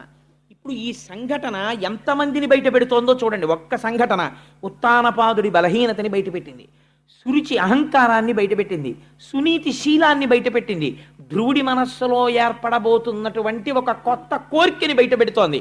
ఇన్ని విషయములకు ఆధారభూతమైన ఒక సంఘటనని ఎత్తుకుంటున్నాడు వ్యాసుడు. ఎంత గమ్మత్తైనటువంటి విషయం అండి నిజంగా. వ్యాస భగవానుడికి మనం ఎన్నిసార్లు జోదలు చేయాలి మహానుభావుడికి అని ఆవిడంది. నాన్న ఎందుకురా బెంగ పెట్టుకుంటావు? విను, ఆడిన ఆ సురుచి వచనములు సత్యంబులు గను, సర్వశరణ్యుండనగల హరిచరణంబులు కను, జనకుని అంకమెక్కగా తలతేనిన్. సురుచి ఏం చెప్పిందో అది పరమ యథార్థం. నిజంగా నీ తండ్రి యొక్క తొడ ఎక్కి కూర్చోవాలన్న కోరిక నీకుంటే, మీ తండ్రి మనస్సుని మళ్ళీ అలా మార్చగలిగిన వాడెవరో తెలుసా? సురుచిని తొక్కి పెట్టి సునీతిని పక్కకి తెచ్చుకోగలగాలి. ఇది నీ అంత నీకు సాధ్యం కాదు. ఈశ్వర పాదాలు పట్టుకోవాలి. పట్టుకుంటే సురుచిని తిరస్కరించగలవు, సునీతికి పెద్దపీట వేయగలవు, ఆత్మధర్మాన్ని భక్తితత్వాన్ని ఒప్పుకోగలవు, నీ ధర్మమునందు నువ్వు నిలబడగలవు, సురుచిని త్రోసిరాదనగలవు. నాకు అక్కర్లేదు ఈ భౌతిక సుఖాలని, ధర్మ విరుద్ధమైనటువంటి సుఖమునందు మమకారమును విడిచిపెట్టగలవు. అలా విడిచిపెట్టడానికి ఈశ్వరానుగ్రహం ఉండాలి. అందుకని ఏది సురుచి చెప్పిందో అది యథార్థం.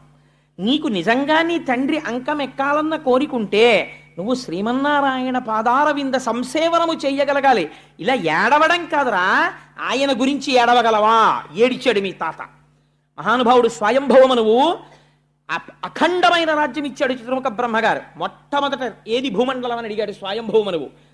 హిరణ్యావత మహానుభావుడు ఆదివరాహమూర్తి అయ్యి వచ్చి యజ్ఞవరాహమూర్తి భూమిని పైకెత్తి మీ తాతకిచ్చాడు స్వయంభవమనువుకి. వరాహావతారం అంటే ఎంత గొప్పదో తెలుసా అండి? ఒక చోట ఒక మాట చెప్తారు. పోతనామాచ్యుల వారు ఆంధ్రీకరిస్తున్నారు భాగవతాన్ని. ఒక రాజుగారు అడిగారు, నాకు ఆ భాగవతాన్ని ఇమ్మని. అడిగితే పోతన గారు ఇవ్వనన్నారు ఎవ్వరికి. ఈ మనుజేశ్వరాధములకిచ్చి పురమ్ములు వాహనమ్ములు సొమ్ములు కొన్ని పుచ్చుకొని సొక్కి శరీరము బాసి కాలుచే సమ్మెటవాటులంబడక సమ్మతి శ్రీహరికిచ్చే చెప్పే ఈ బొమ్మెల పొతనాచ్యుడొకడు భాగవతంబు జగద్ధితంబు గందని చెప్పుకున్నాడు. ఆయన ఒప్పుకోలేదు అంకితం ఇవ్వడానికి. ఆయనకి ఏం కానుకలు గుచ్చుకోట, ఆయనకి మమకారం లేదుట, ఈశ్వరుడి పాదాలు పట్టుకున్నవాట అని తెలుసుకుని ఆ రాజు వేటమిషతో వచ్చి భటుల్ని పంపాడు. పోతన గారిని తీసుకురండి నా దగ్గరికి. ఆ భటులు వెళ్ళారు. వెళ్ళేసరికి పోతన గారు, ఆయనకి ఏముందండి ఒక చిన్న పూరిపాక అంతే, ఆ పూరిపాకలో కూర్చొని భాగవతాన్ని ఆంధ్రీకరిస్తున్నారు. ఈ భటులు లోపలికి ఎడదామని చూశారు. వెళ్ళేటప్పటికి ఒక అడవి పంది పడుకునుంది పర్ణశాల ముందు, ఆ కుటీరం ముందు. అది వీళ్ళని చూసి పైకి లేచి గుర్ర నరిచింది. ఇటువంటి అడవి పందిని మనం ఎన్నడూ చూడలేదని భటులు పారిపోయి రాజుకు చెప్తే రాజు చీవాట్లు పెట్టాడు. అడవి పందిని చూసి పారిపోతారు, అది పులే సింహమా, మొత్తం సైన్యం వెళ్ళండి అన్నాడు. ఇంతమంది సైన్యం దాని కోరలు చూసి, దాని నోరు చూసి, దాని పళ్ళు చూసి భయపడి వచ్చేసారు. రాజా, మేము అటువంటి వరాహాన్ని చూడలేదన్నారు. తీరా రాజుగారు వచ్చి చూసి ఆశ్చర్యపోయి పోతన గారి పాదములు పట్టుకొని ప్రణిపాతం చేసి, నాకు బుద్ధొచ్చింది, ఈ కాపు కాస్తున్నది కేవలము వరాహము కాదు, ఈశ్వరాంశ అని తెలుసుకుని పోతన గారి కాళ్ళ మీద పడిన తరువాత పోతన గారిని ఇంతసేపు మీ పాక బయట కాపాడినటువంటి వరాహం ఎవరంటే బయటికి వచ్చి చూశారు, అక్కడ ఏమీ లేదు. ఆయన అప్పటికి ఆంధ్రీకరిస్తున్న ఘట్టం ఏమిటో తెలుసా అండి? యజ్ఞవరాహమూర్తి భూమినెత్తుతున్న ఘట్టం. ఆ యజ్ఞవరాహమే పోతన గారి పర్ణశాల ముందు పడుకుంది. ఈశ్వరుణ్ణి నమ్ముకున్న వాడికి నమ్ముకున్నంత ఆయన చూస్తాడు, లోకమేం చూడగలదు వాణ్ణి. అందుచేత మహానుభావుడు మీ తాత స్వయంభూమనువు ఆ నారాయణుడి గురించి ఏడ్చి ఇంత భూమండలాన్ని మీ తాతకి ఇచ్చాడు శ్రీమన్నారాయణుడు ఏలమని.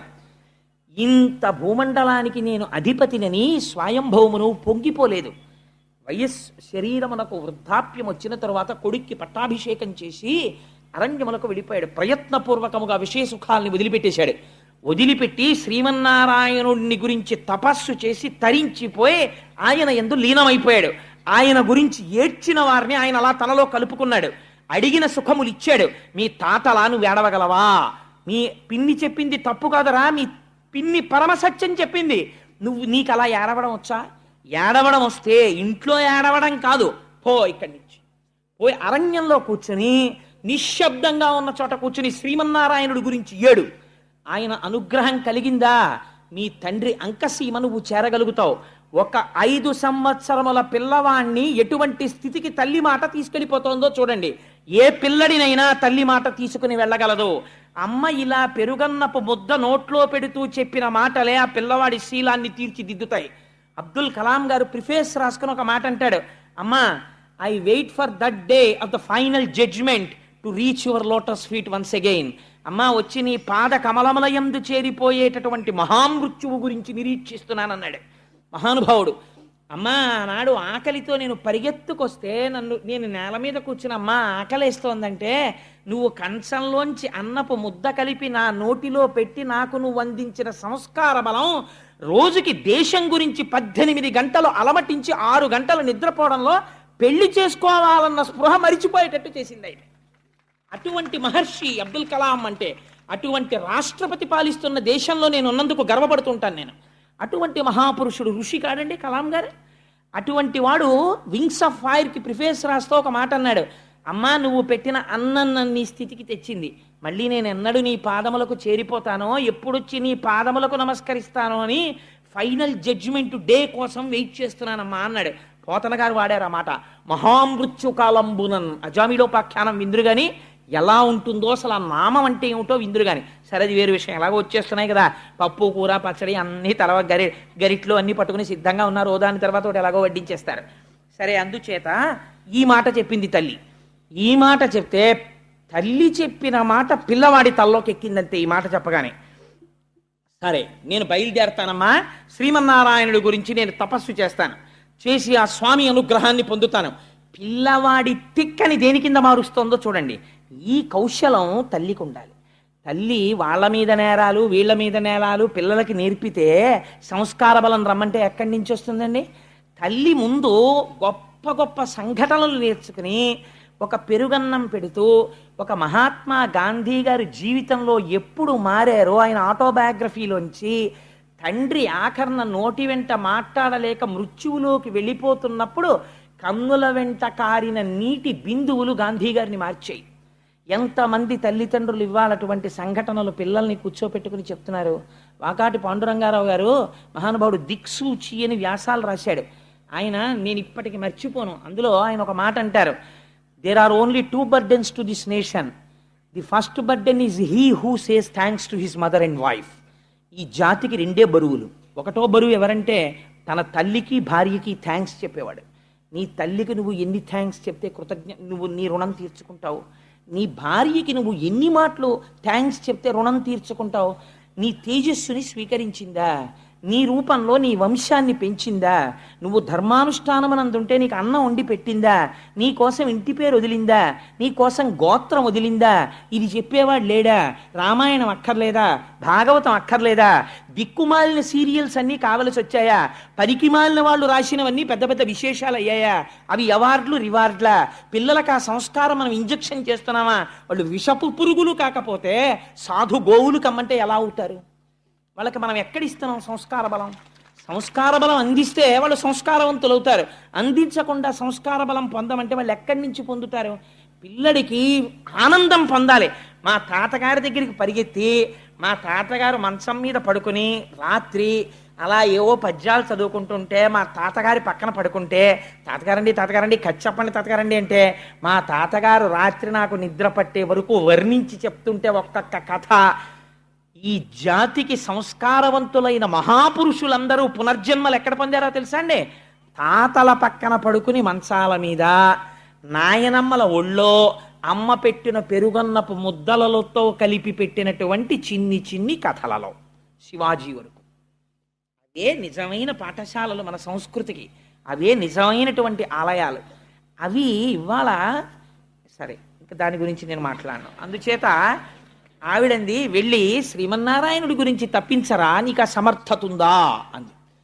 పిల్లవాడు కదా, ఒక్క ఉదుటునలు ఇచ్చాడు. అమ్మా నేను ఎందుకు చేయలేను, నేను చేస్తాను అని గబగబా వెళ్ళిపోతున్నాడు అంతే ఇంట్లోంచి. ఎవరండి? 5 ఏళ్ల పిల్లవాడు. వెళ్ళిపోతుంటే తల్లి వెంటనే మళ్ళీ పరిగెత్తుకెళ్ళి వెనక్కి తీసుకొచ్చేయలేదు, బయలుదేరందంతే. ఇప్పుడు ఎవరు వచ్చారో తెలుసా అండి? లోక కళ్యాణము చేసేటటువంటి నారదుడు పరిగెత్తుకొచ్చాడు. ఇలా చెప్పిన అమ్మ ఎక్కడుంది, ఇలా పరిగెత్తిన పిల్లాడెక్కడున్నాడు రా? చాలా ఆశ్చర్యం జరిగిపోతోంది ప్రపంచంలో. ఇదేమిటో నేను చూడాలి. ఇప్పుడు పిల్లలకి ఒక విచిత్రమైనటువంటి లక్షణం ఉంటుంది. ఇంట్లో అమ్మా నాన్న ఎంతైనా చెప్తారు, స్కూల్కి పంపించేటప్పటికి మిగిలిన వాతావరణం వాళ్ళని డామినేట్ చేస్తుంది. గురువు దాన్ని పసికట్టి దిద్దగలగాలి. అందుకని నారదుడు పరిగెత్తుకొచ్చాడు. ఇప్పుడు చూడండి ఆయన ఎలా మాట్లాడతాడో, ఎంత అందంగా మాట్లాడతాడో. ఆ పొంగుతున్న పాల మీద నీళ్లు వెళ్ళే ప్రయత్నం చేస్తాడు. ఏమిటో ఇవన్నీ అని. అప్పుడు పిల్లాడు అబ్బే లేదండి అలా కుదరదు. నిజమేనా అండి? అయ్యి బాబాయ్ మీరు మహానుభావుడు, అలా అయితే సరేనండి నేను ఇంట్లో పోతానులేండి, మా అమ్మ తెలియక పాపని చెప్పింది అన్నాడు అనుకోండి, అయిపోయింది అంతే. మళ్ళీ గురువు దీన్ని తీర్చిదిద్దాలి. నీటిలో 1000 సంవత్సరములు నానిపోయినటువంటి శిల దొరకడం ఒకెత్తు, దాన్ని శిల్పి చెక్కడం ఒకెత్తు. ఇది గురువుల యొక్క అనుగ్రహం అంటే. అందుకొచ్చాడు నారదుడు. ఇప్పుడు ఎలా చెక్కుతున్నాడో చూడండి. ఆయన అన్నాడు, ఒరే నాన్న ఎక్కడికి రా ఇలా పరిగెడుతున్నావు అన్నాడు. ఆ ధ్రువుడు 5 ఏళ్లవాడు. ఇలా బొగ్గలు అదిరిపోతున్నాయి, కళ్ళు ఎర్ర పడిపోయి ఉన్నాయి, కోపం. అప్పటిదాకా ఏడుచున్నాడు. అన్నం తినెళ్ళరా అని కూడా అనలేదు అమ్మ, గుక్కెడు నీళ్లు తాగరా అనలేదు. వెళ్ళిపోతున్నాడు. ఆ కోపంతో ఒక్కసారి నిలబడ్డాడు. డొక్కలు అదిరిపోతున్నాయి ఆవేశంతో. నేను అడవికి వెళ్ళిపోతున్నాను, నేను నారాయణుడి గురించి తపస్సు చేస్తానన్నాడు. నారదుడు నవ్వి అన్నాడు, దేనికి రా నీకు నారాయణుడి గురించి తపస్సు అన్నాడు. అని తన పరమపావనమైనటువంటి చేతిని ఆ ధ్రువుని యొక్క శిరస్సునందుంచాడు. ఇదే మార్పు. గురువు తనంత తాను సంకల్పించి ఎప్పుడు శిష్యుడి పట్ల అపారమైన వాత్సల్యంతో ఆయన మూర్ధన్య స్థానమునందు చెయ్యి పెడతాడో అప్పుడు గురువులో ఉండేటటువంటి అనుగ్రహము శిష్యుడిలోకి ప్రసరణ జరుగుతుంది. ఈ బుద్ధి నీకు నిలబడుగాక. ఇలా పరిగెత్తిన పిల్లలు లేరు. ఆటల కోసం పరిగెత్తారు, పాటల కోసం పరిగెత్తారు, నారాయణుడి కోసం పరిగెడుతున్నావు. నువ్వు ఒక కొత్త చరిత్రని ఆవిష్కరించాలిరా అని తలపేద చెయ్యి పెట్టాడు. అంతే. ఆయన అన్నాడు, నేను అడవికి ఎందుకు వెళ్తున్నానో తెలుసా? నారాయణుడి కోసం వెళ్తున్నాను. ఏం చేస్తావు నారాయణుడి కనపడితే అన్నాడు. నోటికి తెలిస్తే కదా ఏం కోరాలో. అన్నిటికన్నా చాలా పెద్ద పదవి కోరుతానన్నాడు. పిల్లలు చూడండి, ఒరే మీ నాన్నగారు కలెక్టర్ గారు రా, మీ బాబాయ్ గారు సూపరింటెండెంట్ రా, ఇంకొక ఆయన ప్రొఫెసర్ రా, నువ్వేమవుతావు? వాళ్ళకన్నా పెద్ద పోస్ట్ చేస్తానంటాడు. అంతకన్నా పెద్ద పోస్ట్ ఏమిట్రా అంటే ఏమో నాకు తెలియదు, కానీ నేను ఇంకా పెద్ద చేస్తానంటాడు. అలా ఆ పిల్లాడి మాటల్ని యథాతథంగా తీసుకొచ్చేసిందండి భాగవతం. ఆయన అన్నాడు, నేను చాలా పెద్ద పదవికి వెళ్ళిపోతానన్నాడు. ఏం పెద్ద పదవికి వెళ్ళిపోతావురా అన్నాడు నారదుడు. ఏమో నన్ను అడక్కండి, ఆయనకి తెలుసు ఏం పెద్ద పదవి ఇవ్వాలో. ముందు నేను ఆయన్ని చూడాలి, ఆయన దగ్గర మాట్లాడాలి. మా అమ్మ చెప్పింది ఆయన ఇవ్వగలడని. మా నాన్న తొడ మీద ఎక్కద్దంది కదా మా పిన్ని. నేను ఇప్పుడు ఆయన గురించి తపస్సు చేస్తాను, ఆయన వస్తారు. ఇది నమ్మకం. మా ఇంట్లో ఉన్న విగ్రహం విగ్రహం అంటే ఎక్కడ కనపడతాడండి? ఈశ్వరుడు ఉన్నాడు, ఎందుకు కనపడాడు అన్నవాడికి కనపడతాడు. కదిలిపోతాడంతే పరమాత్మ. కనపడతాడు, ఆయన వస్తాడు, నేను ఆయన గురించి కూర్చుంటాను, ఆయన గురించి నామం చెప్పుకుంటాను, వస్తాడు. ఏం తెలుసు వీడికి? వీడికి తపస్సు అంటే తెలుసా? స్వాధ్యాయం తెలుసా? ఉపనిషత్తు తెలుసా? ఏం తెలుసు? ఆయన వస్తాడు. వచ్చిన తర్వాత నాకు మా నాన్న తొడ మీదకి ఎక్కనివ్వలేదు కదా, నేను స్వామిని అడుగుతాను, నాకు పెద్ద పదవి కావాలి స్వామి అంటాను, పెద్ద పదవి ఇస్తాడు. అప్పుడు తిరిగి వస్తాను. అప్పుడు మా పిన్ని మా నాన్న వాళ్ళందరూ చూసి, ఒరే ఎంత పెద్ద పదవి పొందావురా అంటారు. మా అమ్మ చూసి, నాన్న నా మాట విన్నావు, ఎంత పెద్ద పదవి పొందావు అంటుంది, అందుకు వెళ్తున్నాను అన్నాడు. అంటే నారదుడు నవ్వి అన్నాడు, అసలు నువ్వు పొందేది ఏమిటో నీకు తెలీదా? పెద్ద పదవి పొందుతావా, అందుకు వెళ్ళిపోతున్నావా? సరేలే కానీ నేను ఒకటి చెప్పనా, ఇలా నారాయణుడి కోసం వెళ్ళిన వాళ్ళు చాలామంది ఉన్నారు. ఎవరు వెళ్ళారో తెలుసా? ఇంద్రియములను జయించే ప్రయత్నం చేసి వెళ్ళి కూర్చుని తపస్సు చేసి రాత్రింబవళ్ళు బొటనవేలు మీద నిలబడి తపస్సు చేసిన వాళ్ళకి శ్రీమన్నారాయణ దర్శనం అవ్వలేదు. అంతంత కష్టాలు పడ్డ వాళ్ళకి. నువ్వు పిల్లవాడివిరా, నీకు తెలియదు, ఇంకా నీకు తిక్కొచ్చిందంటే దీన్ని తిక్కంటారు. పిల్లవాడివి, నీకు మానవమానాలు ఏమిట్రా? నీకు నేను ఒక పెద్ద సూత్రం చెప్తాను నాన్న, ఆ సూత్రం మనసులో పెట్టుకుంటే నీకు మనస్సునందు కలిగినటువంటి ఖేదము పోయి నీకు మనస్సు శాంతిగా ఉంటుంది. ఏమిటో చెప్పనా? సుఖము దుఃఖము ఈ రెండూ కూడా మనస్సుకి సంబంధించినవి. మనస్సు ఇష్టపడితే సుఖంలా కనపడుతుంది. ఆయనకి బాగా స్నేహితుడు, ఆయన ఏదైనా పరిహాసం ఆడుతూ మీరు ఎప్పుడు ఇంతేనండి అని ఏమన్నా అన్నాడు అనుకోండి, అంటే చాలా సంతోషంగా ఉంటుంది. ఎందుకంటే మంచి స్నేహితుడు అంటున్నాడు, ఒప్పుకుంటాడు. అది ఇష్టం లేనివాడు అన్నాడు అనుకోండి, చాలా కోపం వచ్చేస్తుంది. ఎందుకంటే ప్రధానం ఆయన అంటే ఇష్టం లేదు. సుఖ దుఃఖములకు కారణము మనస్సు. కాబట్టి ఇవి రెండు ద్వంద్వములు. ఆ రెండింటినీ సమానంగా తీసుకున్నావనుకో, భగవంతుడి పాదాలు పట్టుకుని నువ్వు వివేక బుద్ధి కలిగిన వాడవు అని పెద్దలు అంటారు. చాలు, అంతకన్నా నీకేం పెద్ద విషయాలు అక్కర్లేదు. ఇప్పుడు నీకు నేను ఒక 3 సూత్రాలు చెప్తాను, బాగా గుర్తుపెట్టుకో. నీకన్నా చాలా గౌరవింపదగిలినటువంటి పెద్దలు కనపడ్డారనుకో, నువ్వు వాళ్ళని గౌరవించి నమస్కరించు, ఆదరించు, సంతోషించు. వారు పెద్దలు కనపడితే, నీకన్నా ఈశ్వర విభూతి ఎక్కువ ఉన్నవాళ్ళు కనపడితే వాళ్ళని చూసి అసూయ పడకెప్పుడు. ఈశ్వర, వాళ్ళు ఎంత తపస్సు చేశారో, నాకన్నా ఎక్కువ విభూతిని వారు పొంది ఉన్నారు అని సంతోషంతో ఆయన విభూతి ఎక్కువ ఉన్నవారిగా చూసి సంతసించి నమస్కరించు. నీతో సమానమైన విభూతి ఉన్నవారైతే మేమిద్దరం సమానంగా పొందామని మిత్రత్వం చెయ్యి. నీకన్నా తక్కువ విభూతి ఉన్నవాళ్ళు కనిపిస్తే, ఈశ్వర వీళ్ళు కూడా పైకి రావాలని కోరుకుని కారుణ్యంతో ప్రవర్తించు. ఈ 3 గుర్తుపెట్టుకున్నావు అనుకో, చక్కగా వృద్ధిలోకి వస్తావు. ఏనన్నా ఇంట్లోకి పోన్నాడు. నిజంగా నారదుడు ఎంత అందంగా మాట్లాడాడో చూడండి. నిరుత్సాహపరిచాడా? నిరుత్సాహపరచలేదు. పోనీ నిజంగా ఇంట్లోకి వెళ్ళిపోయాడు అనుకోండి, ధ్రువుడు పాడైపోతాడా? పాడైపోడు. గురువు ఎలా మాట్లాడాలో అలా మాట్లాడాడు. మళ్ళీ ఇంకొంచెం సోపానములు ఎక్కించేటట్టే మాట్లాడాడు. కానీ ఇప్పుడు ఆ పిల్లాడు నిలబడిపోయాడు అనుకోండి, ఇప్పుడు నారదుడు ఆశీర్వదించాలి. ఆయన స్పర్శ ఎక్కడికి పోతుంది? ఆ పిల్లాడు అన్నాడు, మీరు చెప్పిన మాటలు వినడానికి ఏమిటో చాలా సొంపుగా ఉన్నాయి కానండి, నేను పుట్టుక చేత క్షత్రియుణ్ణి కదా, రాజుల ఇంట్లో పుట్టాను కదా, నాకు కొంచెం పౌరుషం ఎక్కువండోయ్. మా పిన్ని నన్నంత మాట అంది, ఇక్కడ అయింది గాయం. నాకు ఇప్పుడు ఈ గాయం పోవాలంటే ఒకే ఒక రసాయనంతో పోతుంది. దీనికి బయట మందు లేదు. ఇంకా శ్రీమన్నారాయణ సందర్శనం అనేటటువంటి రసాయనమే మా పిన్ని మాటలనేటటువంటి ఈ లోపల కలిగినటువంటి వ్రణమును మాన్పగలదు. అందుకని కనపడతాడా కనపడడా, నేను పొందగలనా పొందలేనా వదిలిబారేయండి, నాకు బెంగలేదు. నేను వెళ్ళి శ్రీమన్నారాయణుడి దర్శనం అవ్వడానికి తపస్సు చేస్తానంతే, నేను వెళ్ళిపోతున్నాను అన్నాడు. వీడికి ఎక్కడికి వెళ్ళాలో తెలియదు, తపస్సు అంటే ఏం చెయ్యాలో తెలియదు, ఎలా కూర్చోవాలో తెలియదు, ఏమీ తెలియదు, వెళ్ళిపోతున్నాడు. ఈ పట్టుదలని గుర్తించాడు. ఇది గురువు అంటే.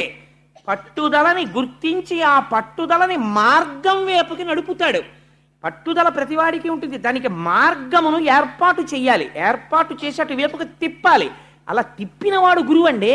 అలా గుర్తుపట్టలేకపోతే ఇంకా ఆయన గురువు ఏమిటి? ఆయన గురువు కాడు. తన శిష్యులలో ఎవడు ఏ స్థాయిలో ఎటువైపుకు వెళ్ళాలని ఆర్తి పొందుతున్నాడో గుర్తుపట్టి అటువైపుకి మార్గాన్ని సుగమం చెయ్యాలి గురువు. అలా మాట్లాడాలి.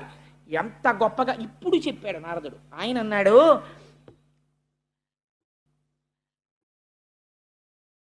వర యమునా నది తటమున హరి సాన్నిధ్యంబు శుచియు అతి పుణ్యమునై పరగిన మధువనమునకును సరస గుణాచనము మేలు సమకురు ఎచటన్. నాయనా, సరసగుణ నువ్వు చనుము వెళ్ళు. ఎక్కడికెడతావో తెలుసా? యమునా నది తటమున, యమునా నది యొక్క ఒడ్డున హరి సాన్నిధ్యంబు శుచియు, నిరంతరము శ్రీమన్నారాయణుని యొక్క పాద స్పర్శ కలిగినటువంటి ఒక గొప్ప వనమున్నది. ఆ వనమునకు మధువనమని పేరు. అది అతి పుణ్యమైనటువంటి వనము. నువ్వు ఆ వనమునకు వెళ్ళి అక్కడ స్వస్తికాసనమో పద్మాసనమో నీకు ఏ ఆసనం వచ్చో ఆ ఆసనము వేసుకుని కూర్చో. శుచి అయి స్నానం చేసి యమునా నదిలో స్నానం చేసి ఆచమనం చేసి కూర్చున్న తర్వాత నీ మనస్సుని ముందు నిగ్రహించు. కోపంలో ఉంది కదా, పిన్ని వైపే ఉంటుంది నీ మనస్సు. అలా ఉంటే శ్రీమన్నారాయణ దర్శనం ఎలా అవుతుంది? ఇప్పుడు నీ పిన్ని మీద ఉండకూడదు మనస్సు. నీ కోరిక సాధించాలంటే నీ బుద్ధి యందు ఉన్నటువంటి వ్యగ్రత ఈశ్వరుడి వైపుకి వెళ్ళిపోవాలి. నాకెందుకు కనపడడో బాగా పట్టుపట్టే అంతే మనసులో. చెట్టు పట్ట, చెట్టు పువ్వు లేదా 4 ఆకులు, ప్రధానముగా తులసి, ఏది కనపడితే అది తెచ్చుకో. స్వామివారి యొక్క మూర్తిని ముందు నీటిలో కానీ పవిత్ర ప్రదేశంలో కానీ పెట్టి వీటితో పూజ చెయ్యడం ప్రారంభం చెయ్యి. ఏది దొరికితే అది నివేదన చెయ్యి. అతి మితంగా ఆహారాన్ని తీసుకో. ఎవ్వరితో మాట్లాడకో. ఈశ్వరుడు యందే మనస్సు పెట్టు. రాత్రనక పగలనక నువ్వు మరిచిపోవాలి. కన్నులు మూసుకుని ధ్యానం చేస్తుంటే నీ ఇంద్రియాలు వెనక్కి తిరిగిపోవాలి. నీకేది చూడకూడదు. ఇప్పుడు నువ్వు మాట్లాడుతున్నప్పుడు నీ పిన్ని మాట మీదే నీకు ఎలా బుద్ధి నిలబడిపోయిందో అలా నీ బుద్ధి శ్రీమన్నారాయణుడి మీదే నిలబడిపోవాలి. అలా నిలబడిపోవాలంటే నీకు ఆయన ఎలా ఉంటాడో తెలియాలి కదా. నీకు అసలు ఆయన ఎలా ఉంటారో తెలియకుండా నువ్వు ఎవరిని మనసులో చూస్తావు? ఆయన ఎలా ఉంటాడో నేను చెప్తాను. ఎందుకంటే నేను చూసి వస్తుంటాను తరచూ వెళ్ళి. అందుకని ఎలా ఉంటాడో చెప్తాను. నువ్వు విని బాగా మనసులో గుర్తుపెట్టుకుని వెళ్ళు. ఇప్పుడు మార్గం చెప్పేవాడు వాడు దొరికాడు పిల్లాడికి. వాడు చిన్న పిల్లవాడు, మంచి సుక్షేత్రమునందు పడుతోంది విత్తనం. అందుకని వాడు చెప్పండి ఇలా కళ్ళు తుడిచేసుకుని చెప్పండి, నేను అలాంటి స్వామిని ఇంకా ఆరాధన చేస్తాను, చెప్పండి ఎలా ఉంటాడన్నాడు. నిజంగా నారదుడి మాటలంటే ఎలా ఉంటాయో, గురువు అంటే ఎలా ఉంటాడో, ఎటువంటి భూమికనందున్న వారిని ఉద్ధరిస్తాడో చూడండి. ఆయన అంటాడు, హార కిరీట కేయూర కంకణ ఘనభూషణుడాశ్రిత పోషణుండు, లాలిత కాంచీ కలాప శోభిత కటిమండలుండంచిత కుండలుండు, మహనీయ కౌస్తుభమణి గృణిచారు గ్రైవేయ కుండానందదాయకుండు, సలలిత ఘన శంఖ చక్ర గదాపద్మ హస్తుండు భువన ప్రశస్తుడజుడు, కమ్ర సౌరభ వనమాలికాధరుండు, హత విమోహుండు నవ్య పీతాంబరుండు, లలిత కాంచననూపుర అలంకృతుండు, నిరతిశయ సద్గుణుండు దర్శనీయతముడు. ఎలా ఉంటాడో తెలుసా శ్రీ మహావిష్ణువు? ఆయన అలా నిలబడితే బాగా ముసలివాళ్లాగా చూడకూడదు, బాగా చిన్నవాళ్లాగా చూడకూడదు. మంచి యవ్వనంలో ఉన్నటువంటి వాడు నిలబడినట్టు చూడాలి. చిన్న చిరునవ్వు నవ్వుతున్నట్లు ఉండాలి. కొద్దిగా కనపడనటువంటి దంతపంక్తి కనపడుతుండాలి. మెడలో వనమాల వేసుకుని ఉండాలి. రొద చేస్తున్నటువంటి గండు తుమ్మెదలు ఆ వనమాల అంతా మూగి ఉండాలి. మంచి కిరీటం పెట్టుకుని ఉంటాడు. చెవులకి ఇలా మణికుండలములు పెట్టుకుని ఉంటాడు. వాటి యొక్క కాంతులు బుగ్గల మీద పడుతుంటాయి. చక్కటి కంఠం. ఇలా కుడి చేతిలో చక్రం పట్టుకుంటాడు, ఎడం చేతిలో తెల్లటి శంఖం ఉంటుంది. 2 రాజహంసలు పట్టుకున్నాడా అన్నట్టు ఉంటాడు. ఒక చేతిలో గద పట్టుకుంటాడు. మన గురువాయూరప్పు ఉంటారే అలాగా ఒక చేతిలో గద పట్టుకుంటాడు. ఇవాళ నేను ఆ గుళ్ళోకి వెళ్ళేటప్పటికీ గద బాగా కనపడింది. ఓహో ధ్రువం తే రాజా అని ఆయన మంత్రం చెప్తున్నారు. ఓహో ధ్రువ శబ్దం గద. ఓహో స్వామి నన్ను అనుగ్రహిస్తున్నారు అనుకున్నాను. ఆ గద పట్టుకుని ఉంటాడు. ఒక చేతిలో పద్మం పట్టుకుని ఉంటాడు. బలిష్టమైనటువంటి తొడలు, పచ్చటి పట్టుపీతాంబరం కట్టుకుని ఉంటాడు. తులసి చేత అర్చింపబడినటువంటి పాదములు కలిగి ఉంటాడు. వెలిగిపోతూ ఉంటాడు. ఎంత అందంగా ఉంటాడో! సన్నటి నడుముతో ఉంటాడు. విశాలమైన వక్షస్థలంతో ఉంటాడు. కంభుకంఠుడై ఉంటాడు. మెడ నిండా పుష్పమాలలు వేసుకుని ఉంటాడు. అసలు ఆయన్ని చూడగానే అనిపిస్తుంది. ఎంత చూసినా తనివి తీరకుండా మనసులో ఆనందం పొంగిపోయేటట్టు చూడు. అంతేకాని అబ్బాయి ఎంతసేపు చూస్తానులేండి ఇంకా అలా చూసి విసుగెత్తుతోందని చూడకు. చూడడంలో రమించిపోతూ చూడడం మొదలెట్టు. అలా చూడగా నీ మనస్సు లగ్నం అయిపోతుంది. అలా చూసి ఆహారం సంగతి కూడా మరిచిపోయి నీకు గుర్తుండకూడదు. కానీ ఎప్పుడైనా శరీరాన్ని నిలబెట్టడానికి ఆహారం తీసుకో. ఏనన్నా అలా లోపల నారాయణుణ్ణి చూడు, నీకు నారాయణుడు కనపడతాడన్నాడు. నేను తప్పకుండా అలా చేస్తానండి అన్నాడు. అంతే. ఇది గురువు అంటే. వెళ్ళిపోయాడు అంతే, గబ గబ గబ గబ గబ నడిచి వెళ్ళిపోయాడు అరణ్యానికి. యమునా తటం కనపడింది, స్నానం చేశాడు, ఆచమనం చేశాడు. వెంటనే చెప్పాడు కదా నారదుడు, నీకు కోపం ఉండకూడదు, ఇంకా పిన్ని అవి గుర్తు రాకూడదు అన్నాడు. ఓ పద్మాసనం వేసుకున్నాడు. శరీరాన్ని నిలబెట్టుకోవడానికి మాత్రమే ఆహారం తినమన్నాడు. అన్ని తులసి దళాలు తెచ్చేవాడు, అన్ని పువ్వులు తెచ్చేవాడు. ఇక్కడే ఉన్నాడు నారాయణుడు, నిన్ను రక్షిస్తాడు, నువ్వు బెంగ పెట్టుకోకో, నీకు నేను ద్వాదశాక్షరి మంత్రోపదేశం చేస్తున్నాను, 7 రోజులు నువ్వు నిష్ఠతో చేసేటప్పటికీ దేవతలు నీకు కనపడతారు రా అన్నాడు. అందుకని ఇప్పుడు స్వామి ఇక్కడ ఉన్నారు, నాకేం బెంగ అనుకున్నాడు, నాకేం భయం. స్వయంగా నారదుడు చెప్పాడు ఈ మాట, నాకు ఇంకా భయం లేదు, నా స్వామి చూసుకుంటాడు అనుకున్నాడు. ఎంత తొందరగా నా స్వామి వచ్చేస్తాడా, నేను ఎంత బాగా చేసేస్తానా, ఎంత తొందరగా లొంగిపోతాడా, ఇదే తాపత్రయం అంతే. పిల్లల యొక్క చిత్తం అలా ఉంటుందండి వాళ్ళని, కానీ మీరు సరిగ్గా పెట్టగలిగితే అంతే. తులసి తెచ్చాడు, 4 పట్టలు తెచ్చాడు, ఇన్ని ఆకులు తెచ్చాడు, ఇన్ని పువ్వులు తెచ్చాడు, ఆరాధన చేసేసేవాడు. మొదటి నెలలో 3 రోజులకొకసారి వెలగపండు రేగుపళ్ళు తినేవాడు. ఆ తర్వాత 6 రాత్రులకొక్కసారి, 2వ నెలలో 6 రాత్రులు పూర్తయిన తర్వాత కొద్దిగా గడ్డి, ఇన్ని ఆకులు తినేవాడు. 3వ నెలలో 9 రాత్రులకొక్కసారి కొద్దిగా నీళ్లు తాగేవాడు. 4వ నెలలోకి వచ్చేసరికి 12 రాత్రులకు ఒకసారి వాయుభక్షణం చేసేవాడు. అదేమిటంటే వాయుభక్షణం ఎలా చేస్తారు అని మీకు అనుమానం రావచ్చు. వాయుభక్షణం అంటే ఆ పిల్లవాడి యొక్క బుద్ధి వ్యగ్రత చేత, వాడి యొక్క నిష్ఠ చేత వాడికి తెలియకుండా ప్రాణాయామము, పూరకము, రేచకము, కుంభకము వచ్చేసాయి. వాడొక్కసారి ఊపిరి తీస్తే 12 రోజులు ఆ ఊపిరిని నిలబెట్టేసేవాడు. నిలబెట్టేసి శ్రీమన్నారాయణ దర్శనం చేస్తూ ఉండిపోయేవాడు. అలా కుంభకం చేసి 12 రాత్రులకు ఒక్కసారి విడిచిపెట్టేవాడు. విడిచిపెట్టి కాసేపు అని ఊపిరి తీసేవాడు. మరాళి మందగమనామహాల వన్యసేవదిహి, ఆ ఊపిరిని తీసి శరీరాన్ని పోషించేవాడు. మళ్ళీ అంతే కుంభకం చేసేవాడు. కుంభకం చేసేసి మళ్ళీ భగవంతుడి గురించి ఆలోచన చేస్తూ 5వ నెల వచ్చేసరికి బొటనవేలు మీద నిలబడేవాడు. ఏదో కొంతకాలం అయిపోయిన తర్వాత బొటనవేలు నెప్పెట్టినట్టు అనిపిస్తే కుడికాలు తీసి యువతల పెట్టి ఎడమకాలి బొటనవేలు మీద నిలబడేవాడు. ఆ స్థితికి వెళ్ళేటప్పటికి 5వ నెల వచ్చేసరికి ఏ స్థితి వచ్చేసిందో తెలుసా అండి? ఈ పిల్లవాడి నిష్టకి కుడికాలి బొటనవేలు తీసి ఇలా పెట్టేటప్పటికి భూమండలం అంతా ఇటు ఒరిగిపోయింది. పిల్లవాడు ఎడమ బొటనవేలు ఇటు పెట్టేటప్పటికి భూమండలం ఇటు వంగిపోయింది. పిల్లలు ఆడుకుంటుంటారే ఏదో ఇలా ఎక్కి ఇలాగా, అలా భూమండలం అటు ఇటు ఒరగడం ప్రారంభమైంది. వాడి శక్తి చేత, వాడి తపశ్శక్తికి వాడిలోంచి తపోధూమములు పైకి లేస్తున్నాయి. వాడికి తెలియదు అది గమ్మత్తు. వాడికి ఒకటే కోరిక. ఏమిటా కోరిక? నారాయణుణ్ణి చూడాలి. ఇలా అపారమైన తపస్సు చేసేస్తున్నాడు. చేసేస్తుంటే అప్పుడు దేవతలందరూ ఏమిట్రా భూమండలమే కంపించిపోతోందని బెంగ పెట్టుకుని గబగబా వైకుంఠానికి వెళ్ళారు. అక్కడ సాకారుడై ఉంటాడు, అంతటా ఉంటాడు పరమాత్మ శ్రీ మహావిష్ణువు.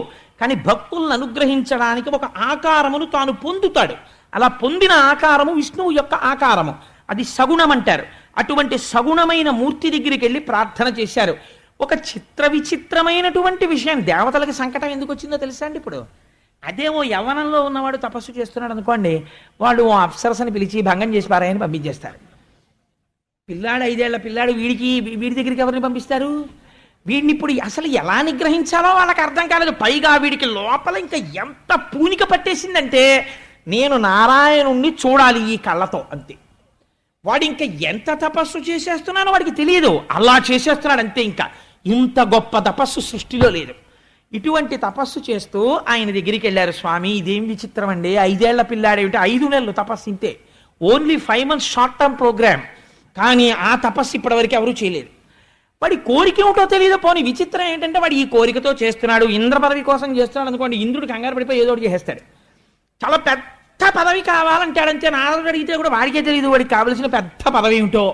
అసలు ఆ పెద్ద పదవి ఏమిటి, వాడు ఎందుకు చేస్తున్నాడు, మీరు కావాలంటాడు, మీరే ఇవ్వాలంటాడు, అసలు ఏమిటి అల్లరి? స్వామి మీరు బయలుదేరి ఒక్కసారి వెళ్ళండి స్వామి, ఏమనుకోవద్దు, ఇలా అయిపోతోంది భూమండలం అంతాను అన్నారు. అంటే ఆయన అన్నాడు ఒక నవ్వు నవ్వి, ఎవడు రానా గురించి ఏడ్చి ఇలా తప్పించినవాడు వాడిని చూడ్డానికి పొంగిపోతూ పెడుతున్నానన్నాడు అని లక్ష్మీ సహితుడై గరుడ వాహనారూఢుడై ధ్రువుడు తపస్సు చేస్తున్నటువంటి మండలానికి వచ్చాడు. వచ్చి ఒక్కసారి ఆ భూమండలం మీద నిలబడి సాక్షాత్కరించాడు. సాక్షాత్కరించేటప్పటికి పిల్లవాడండి, చిన్నవాడు, ఆయనకి ఏం తెలుసు ధ్రువుడికి. కళ్ళు విప్పి చూశాడు. ఓహ్, ఎదురుగుండా తేజోవిరాజితమైనటువంటి మూర్తి దర్శనమిచ్చాడు. ఎవ్వరికీ దర్శనమివ్వని స్వామి, మాంసనేత్రములకు గోచరము కాని స్వామి ఈ నేత్రములకు ధ్రువుడికి దర్శనమిచ్చాడు. ఇస్తే విచిత్రం ఏంటంటే వీడికి నారాయణ అని పిలవడం కానీ ఆ తర్వాత స్తోత్రం చేయడం కానీ రాదు. ఎందుకంటే వాడు ఏమైనా చదువుకుంటే కదా, వాడికి గురుముఖత విద్య లేదు, వాడు పురాణం చదవలేదు, వాడు ఉపనిషత్తు చదవలేదు, వాడి కోరిక ఏమిటో వాడికి తెలియదు, వాడు వచ్చి తపస్సు చేశాడు. ఇప్పుడు స్వామి వచ్చిన తరువాత కనీసం స్వామి మీ అంతటి మహాపురుషులు వచ్చి దర్శనమిచ్చారు అని ఏదో అనాలి కదా, ఒక స్వాగత వాక్యం. వీడు నేను కోరుకున్న స్వామి కనపడ్డారని జుర్రేస్తున్నాడు కళ్ళతోటి. అంతే, ఆపాదమస్తక నారదుడు ఎలా చెప్పాడో అలాగే ఉన్నాడు. కాదు దానికి కోటి రెట్లున్నాడు. నోటితో చెప్పడం కుదరదనమాట అని జుర్రుకుని ఆనందంలో తాగేస్తూ ఇలా పైనుంచి కిందకి, కింద నుంచి పైకి, పైనుంచి కిందకి చూస్తూ అలాగే కూర్చుని ఉండిపోయాడు.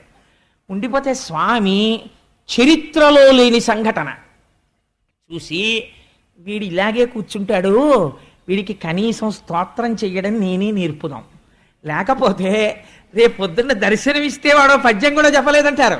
అందుకని నేనే నేర్పుదాం వీడికి సమస్త వేదములు ఉపనిషత్తులు సమస్త జ్ఞానము భాషించుగాక అని 4 అడుగులు ఆయన మంజీరములు మోగుతుండగా, ఆయన చేతి కంకణములు ధ్వని చేస్తుండగా, ఆభరణములు పట్టుకుని 4 అడుగులు ముందుకొస్తే ఆయనతో పాటు గరుత్మంతుడు నడుస్తుంటే లక్ష్మీ సహితుడై నడిచి వచ్చి తన ఎడమ చేతిలో ఉన్నటువంటి శంఖము సమస్త వేద ఉపనిషత్తు జ్ఞాన సారాంశము. ఆ శంఖమును తీసి ధ్రువుడి యొక్క శిరస్సు మీద ఉంచాడు తన చేత్తో. ఎటువంటి భాగ్యాన్ని పొందాడండి నిజంగా, అటువంటి భాగ్యం. అందుకే ద్వాదశి నాడు దగ్ధమైపోతుంది రాని అజ్ఞానం, అది వింటే చాలు, ఎన్ని కోట్ల జన్మల తర్వాత వింటున్నావో ఇదన్నారు. ఆ శంఖం తలకి తగిలిందంతే పొంగిపోయి స్తోత్రం మొదలెట్టేశాడు. స్వామి నువ్వు ఎవరవో నాకు తెలుసు, ఈ సమస్త బ్రహ్మాండములు సృష్టి యందు లేవు, ఇవన్నీ మాయ, కేవలము త్రిగుణాత్మకంగా ఏర్పడ్డాయి. ఆది యందు ఉన్నటువంటి వాడివి, అంతమునందున్న వాడివి, మధ్యలో ఉన్న స్థితికారుడవు, పురాణ పురుషుడవు నీవొక్కడివే. సముద్రము వంటి నీ నాభికమలములోంచి ఉద్భవించినటువంటి చతుర్ముఖ బ్రహ్మగారు నువ్విచ్చినటువంటి వేదములను ఆధారం చేసుకుని ఈ సృష్టినంతటినీ రచన చేశాడు. పామరుడైనటువంటి వాడు ఇంద్రియముల కదలన కలిగేటటువంటి సుఖము శాశ్వతమనుకున్నవాడు నిన్ను విస్మరించి ఇంద్రియ భోగములందు లంపటుడై పునర్జన్మలెత్తుతూ కొన్ని కోట్ల జన్మలెత్తుతూ సంసార పరిభ్రమణమును చేస్తూనే ఉన్నాడు. ఈశ్వర నీ అనుగ్రహము ఎంతటిదని నేను చెప్పగలను. కేవలము నిన్ను చూడాలని ఆర్తి చేత, ఏమీ చేత కానటువంటి నేను నీ నామమును ఉచ్చరిస్తూ ఇక్కడ కూర్చుండిపోయినంత మాత్రం చేత దయాళువు అయి నాకు దర్శనమిచ్చావు. స్వామి నువ్వు కనపడ్డావు కాబట్టి నేను ఒకటి అడుగుతున్నాను, జన్మ జన్మాంతరములకు నాకు కావలసినది ఏమిటో తెలుసా అని ఆయన అంటాడు. హరిభజనీయ మార్గనీయతాత్మకుడై భవదీయమూర్తిపై వరలిన భక్తియుక్తులకు వారల సంగతి కలుగచేయు సత్పురుష సుసంగతిన్ వ్యసన దుర్భవ సాగరమప్రయత్తతన్ సరస భవత్ కథామృతరసంబునమత్తుడనై తరించదన్. స్వామి సర్వకాలములయందు నీ కథలే తలుచుకుంటూ, నిన్నే చూస్తూ, నీ గురించే మాట్లాడుతూ, ఎప్పుడు వెళ్ళి పలకరించినా ఆ మాటలు మళ్ళీ ఈశ్వరుడిలోకి వెళ్ళిపోయి ఎప్పుడు భగవత్ కథలు చెప్పుకుంటూ మనస్సు పొంగిపోతూ ఎప్పుడు ఈశ్వరుడు గురించే తలుచుకుంటూ, ఒక్కడు కూర్చున్నా సరే ఏదో తలుచుకుని వాళ్ళు వాడే సంతోషపడిపోయి అటు ఊగిపోయి ఇటు ఊగిపోయి వెర్రినవ్వు నవ్వేసుకుంటుంటే, ఏమిటంటే ఆయన అలాగా వెర్రేళ్ళగా అలా ఊగిపోతుంటాడు అంటుంటే లోపల ఈశ్వరుణ్ణి తలుచుకోవడం వల్ల కలిగినటువంటి ఆనందం లోపల పట్టక నిండిపోయినటువంటి నీటితో కూడినటువంటి బిందె ఇంకా నీటిని పట్టలేక అంచులవించి కారిపోయినట్టు లోపల భగవంతుని యొక్క గుణములను స్మరించడము చేత కలిగినటువంటి ఆనందము లోన పట్టక కర్మేంద్రియ సంఘాతమైనటువంటి శరీరము అటు ఇటు కదిలిపోతూ ఆనందపడిపోయేటటువంటి మహాపురుషులైనటువంటి భక్తులతోటి నాకు సాంగత్యమి. వారితో కలిసి ఉండడం చేత ఆ మాటలు విని విని విని నా మనస్సు కూడా నీ యొక్క పాదార విందముల యందు శాశ్వత స్థానమును పొందుతుంది. స్వామి నాకు కావలసినది ఏమిటో తెలుసా? నిరతము తావకీన భజనీయ పదాబ్జ సుగంధ లబ్ధి ఎవ్వరి మది నొందగా కలుగు వారలు తత్ప్రియ మర్చదేహమున్నరయ తదీయ దార తనయాది సుహృద్గృహ బంధు వర్గమున్మరతురు విశ్వతోముఖ రమాహృదయేశ ముకుంద మాధవ. ఎన్ని మాటలు వచ్చేసాయో చూడండి. ఆ శంఖం తగలగానే ఆయన అంటున్నాడు, సంసారములో లేరా అంటే సంసారములో ఉంటారు, సంసారం వదిలేశారా అంటే వదిలేసినట్టు కనపడదు. సంసారములో ఉంటారు, భార్య గుర్తుండదు, పిల్లలు గుర్తుండరు, ఎప్పుడు మనస్సంతా దేని మీద రమిస్తుంటుంది? ఈశ్వరుడి మీద రమిస్తూ ఉంటుంది. అలా ఎప్పుడు రమించిపోతూ రమించిపోతూ ఆఖరికి దేహం పడిపోతున్నప్పుడు కూడా ఈ శరీరం పడిపోతోందనేటటువంటి మృత్యుభయాన్ని పొందకుండా ఆఖరి శ్వాసలో కూడా నిన్నే తలుచుకుంటూ పొంగిపోయే లక్షణం ఉన్నటువంటి మహాభాగవతులు నిన్నే పొందుతున్నారు స్వామి, నీలో ఐక్యమైపోతున్నారు. అటువంటి వారితోటి నాకు సాంగత్యం ఇప్పించు తండ్రి అని అడిగాడు.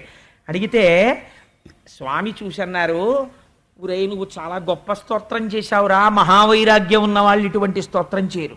నీ స్తోత్రం నన్ను చాలా ఆనందపరిచింది, కానీ నీకేం కావాలి అని నేను అడగాలి. ఇప్పుడు అడిగితే నువ్వేం చెయ్యాలి? అయ్యా స్వామి నాకు ఇది కావాలండి అని అడగాలి. దీన్ని స్వామి దర్శనం ఇవ్వడం, భక్తుడు వరం అడగడం, స్వామి వరాన్ని ఇవ్వడం అంటారు. నీకు నారదుడు చెప్పాడు కదా, నేను ఏదైనా ఇవ్వగలను అని మీ అమ్మ చెప్పింది కదా, అందుకే కదా నువ్వు తపస్సు చేశావు. నువ్వు బయలుదేరేటప్పుడు ఏమని బయలుదేరావు? నాకు పెద్ద పదవి కావాలని బయలుదేరావు. నీకు పెద్ద పదవి అంటే నీకు ఏమిటి చెప్పాలో నీకు చేత కాదు, కానీ ఇది నువ్వు పెద్ద పదవి అన్నది ఏమిటో నాకు ఒక్కడికే తెలుసు, కానీ అది ఎవరికి ఇవ్వరు ఆ పదవి. కానీ ఊరే ఇంత చిన్నవాడివా పదం ఏమిటో తెలియకుండా ఇంత తపస్సు చేసేసావు, అందుకే నీకు ఇచ్చేస్తున్నాను ఆ పదవి. ఏమిటో తెలుసా పదవి? ధర్మము, అగ్ని, కశ్యపుడు, సప్తర్షులు, కాలము, నక్షత్రమండలము, ఋతువులు, సూర్యచంద్రాది గ్రహములు, ఈ బ్రహ్మాండములు ఏది కదలకపోతే దాన్ని ఆధారంగా చేసుకుని రంగులు రాట్నం తిరిగినట్టు తిరుగుతాయో అటువంటి ధ్రువమండలం కింద నిన్ను మార్చేస్తున్నాను. నువ్వు ధ్రువమండలమై వినువీధిన వెలుగుతుంటే నిన్ను ఆధారం చేసుకుని సమస్త జ్యోతిశ్చక్రము తిరుగుతుంటుంది. అటువంటి పదవిని నీకు అనుగ్రహిస్తున్నానన్నాడు. అంటే అసలు ధ్రువుడికి అలాంటి పదవి ఉంటుందని తెలియదు, పొంగిపోయాడు. ఇది స్వామి అనుగ్రహం అంటే. అందుకే శంకరాచార్యులు వారు అంటారు, ఈశ్వరుణ్ణి నువ్వు అడక్కు అంటారు. నీకేం వచ్చని అడుగుతావు? నువ్వు అడక్కు, నీకు నోటితో తెలియదు. స్వామి నువ్వు రక్షించు అను. ఆయనకి తెలిసి నీకేమిచ్చి కాపాడుకోవాలో ఆయన ఇస్తాడు. ఏమంటే ఆయన ఎంతోమంది ఎన్నో అడిగారు, ఇలా అడిగిన వాళ్ళు ఉన్నారా అని. నీకు అంత పదవి ఇచ్చానురా, కానీ ఇప్పుడే కాదు, నువ్వు ఇంటికెళ్ళు. నీకు భవిష్యత్తు కూడా చెప్పేస్తున్నాను. నీ తమ్ముడు మరణిస్తాడు, నీ పిన్ని మరణిస్తుంది, నీకు రాజ్యాభిషేకం జరుగుతుంది. జరిగిన తరువాత తదనంతర కాలమునందు నువ్వు వైరాగ్యం పూర్ణంగా సిద్ధించి తపస్సు చేస్తావు. అప్పుడు నిన్ను అటువంటి ధ్రువమండలానికి తీసుకెళ్ళి తర్వాత నాలో ఐక్యం చేసేసుకుంటాను. ఇదే నీకు చిట్ట చివరి జన్మ అని చెప్తే ధ్రువుడు అని చెప్పి స్వామి అంతర్ధానం అయిపోయారు. అంతర్ధానం అయిపోతే ధ్రువుడు చాలా దిగులుగా ముఖం పెట్టి, అయ్యో ఇంత తపస్సు చేస్తే నాకు ఇదా ఫలితమని ఏడుపు మొహంతో బయలుదేరట. అది విచిత్రం. మీరు విచిత్రం చూసారా?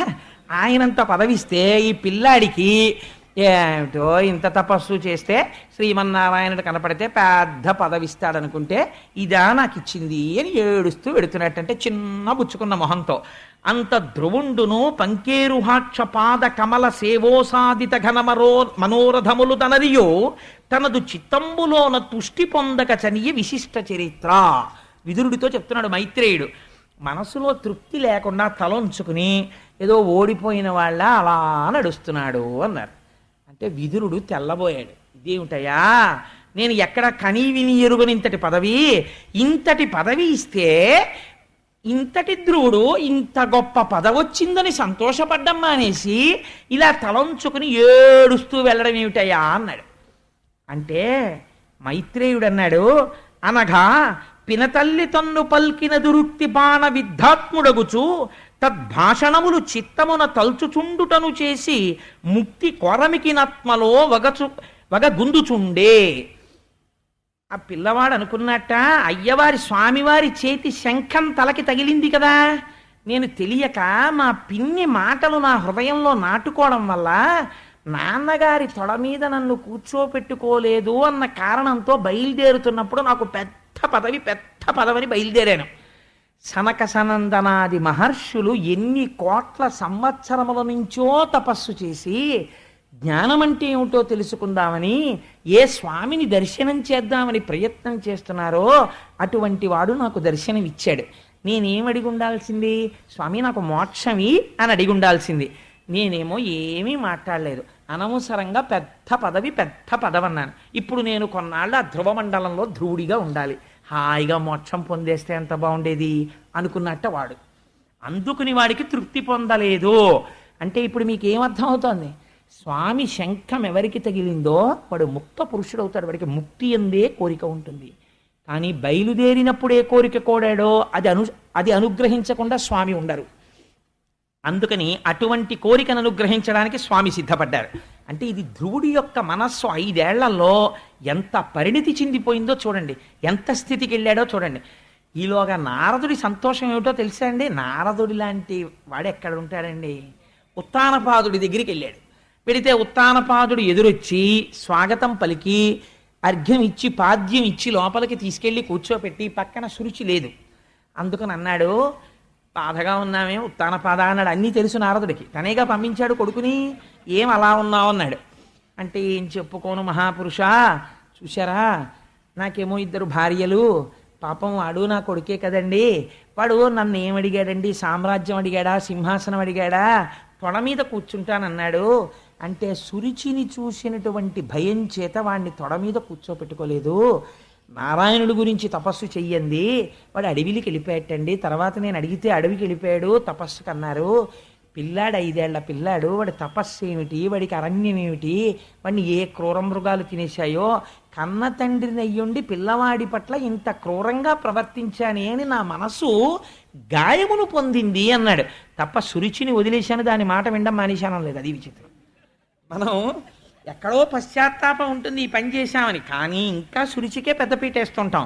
అలా ఉండకపోతే ఇంత అల్లర్లు ఎందుకుంటాయండి మనకి? ఆ అజ్ఞానం పోవడానికే దాల్చినాడు ఇది విండం కదా. అందుకని ఈ మాటలంటే నారదుడు అన్నాడు, ఒరే నువ్వు తొడెక్కించుకోలేదు, కానీ ఇప్పుడు ఆయన ఏ స్థితి పొందేశాడో తెలుసా ధ్రువుడు? ముందు శుభవార్త చెప్పేమంటే అంత ఇష్టమోనండి నారదుడికి, తన ప్రమేయం లేకుండా జరిగిపోతుందేమో అని పరిగెత్తేస్తుంటాడు. చూడండి, అది అందరికీ ఉండే హృదయం కాదండి. ఒక్కొక్కరికి పెట్టడం అంటే ఎంత ఇష్టం, తొందరపడిపోయి పెట్టేస్తారు. ఒక్కొక్కరికి సేవ చేయడం అంటే ఎంత ఇష్టం. మా అనురాధక్క చూడండి, ఎక్కడైనా సేవ చేయమంటే ఎంత ఇష్టం. మా ముత్యాలు సత్యనారాయణ వీళ్ళందరూ. అందుకని కొంతమంది సేవా తత్పరతతో ఉంటారు. అలా ఎంత సంతోషం శుభవార్త చెప్పడం అంటే.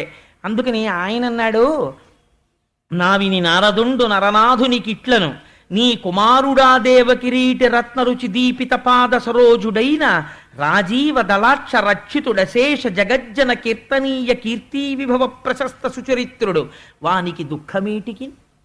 ఏమయ్యా నువ్వు బాధపడుతున్నావు, కానీ నీ కొడుకు ఏ స్థితిని పొందాడో తెలుసా?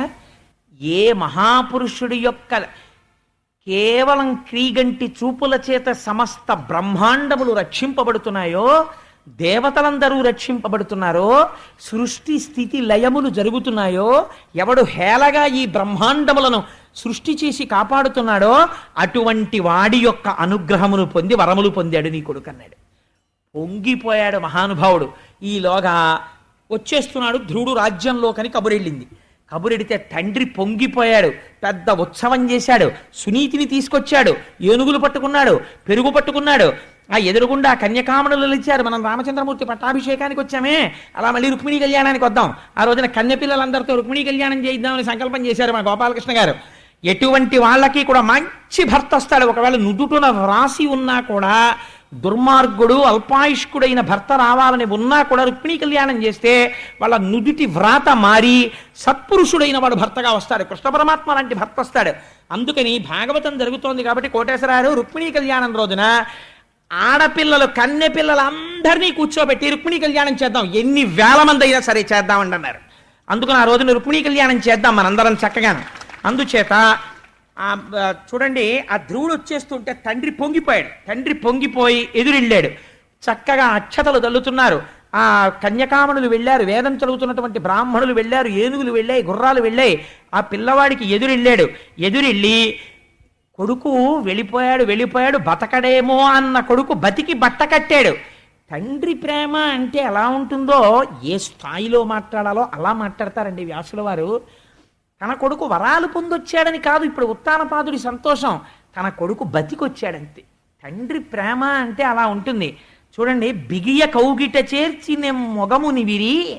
నిజంగానే చాలా కాలం తర్వాత ఏ 3 నెలలకో 4 నెలలకో కొడుకు కనపడ్డాడు అనుకోండి, తండ్రి బయటికి వచ్చి ఇలా షేక్ హ్యాండ్ ఇచ్చి ఎరా బాగున్నావా అని అడగలేడు. ఒక వెర్రి కోరిక మనసులో వస్తుంది. ఏంటంటే ఓసారి గట్టిగా కొడుకుని కౌగిలించుకోవాలనిపిస్తుంది. గట్టిగా కౌగిలించుకున్న తర్వాత వాడి గడ్డం పట్టుకుని, ఓసారి వాడి బుగ్గలు పట్టుకుని ఊపి, వాడి తల వంచి, వాడి మూర్ధన్యస్థానమునందు ముద్దు పెట్టుకున్న తర్వాత వాడికి సంస్కారం ఉంటే వంగి నాన్నగారి కాళ్ళకి నమస్కారం చేస్తే ఆయుష్మాన్ భవ అన్న తర్వాత తండ్రికి కడుపులో ఉబలాటం తీరుతుంది. అమ్మయ్య, నా కొడుకుని నేను పూర్తిగా దర్శనం చేశానని. అది అసలు తండ్రి కొడుకులు కలుసుకోవలసిన విధానం. సరే, అందుచేత ఆయన అంటాడు, ఆ బిగియ కౌగిట చేర్చి మొగముని విరి. పాపం ఆ ఉత్తానపాదుడు కొడుకుని చూడగానే గట్టిగా కౌగిలించేసుకుని వాడి బుగ్గల్ని విరేసి శిరము మూర్ఖుని చిబుకంబు చేతపునికి వాడి తల వంచి వాడి మూర్ధన్య స్థానంలో ముద్దు పెట్టుకుని వాడి గడ్డాలు ఇలా ఇలా నిమిరి అవ్యయానంద బాష్పధారాభిషిక్తు. వెర్రి ఆనందం, కొడుకు వచ్చేసాడని నోట మాట రాక కొడుక్కి క్షమార్పణ చెప్పకూడదు. నాన్న నిన్న ఆ రోజున తొడెక్కించుకోలేదు ఏమనుకోలే, సారీ అని నాన్న అనకూడదు. లేకపోతే నువ్వు ఇంత గొప్పవాడివి అయిపోయావు అనకూడదు, పొగడకూడదు. ఎంత ధర్మం పాటించాడో చూడండి. తెలియక కాదు, సురుచికి లొంగడం వల్ల ఇది ఇన్నాళ్ళు పైకి రాలేదు.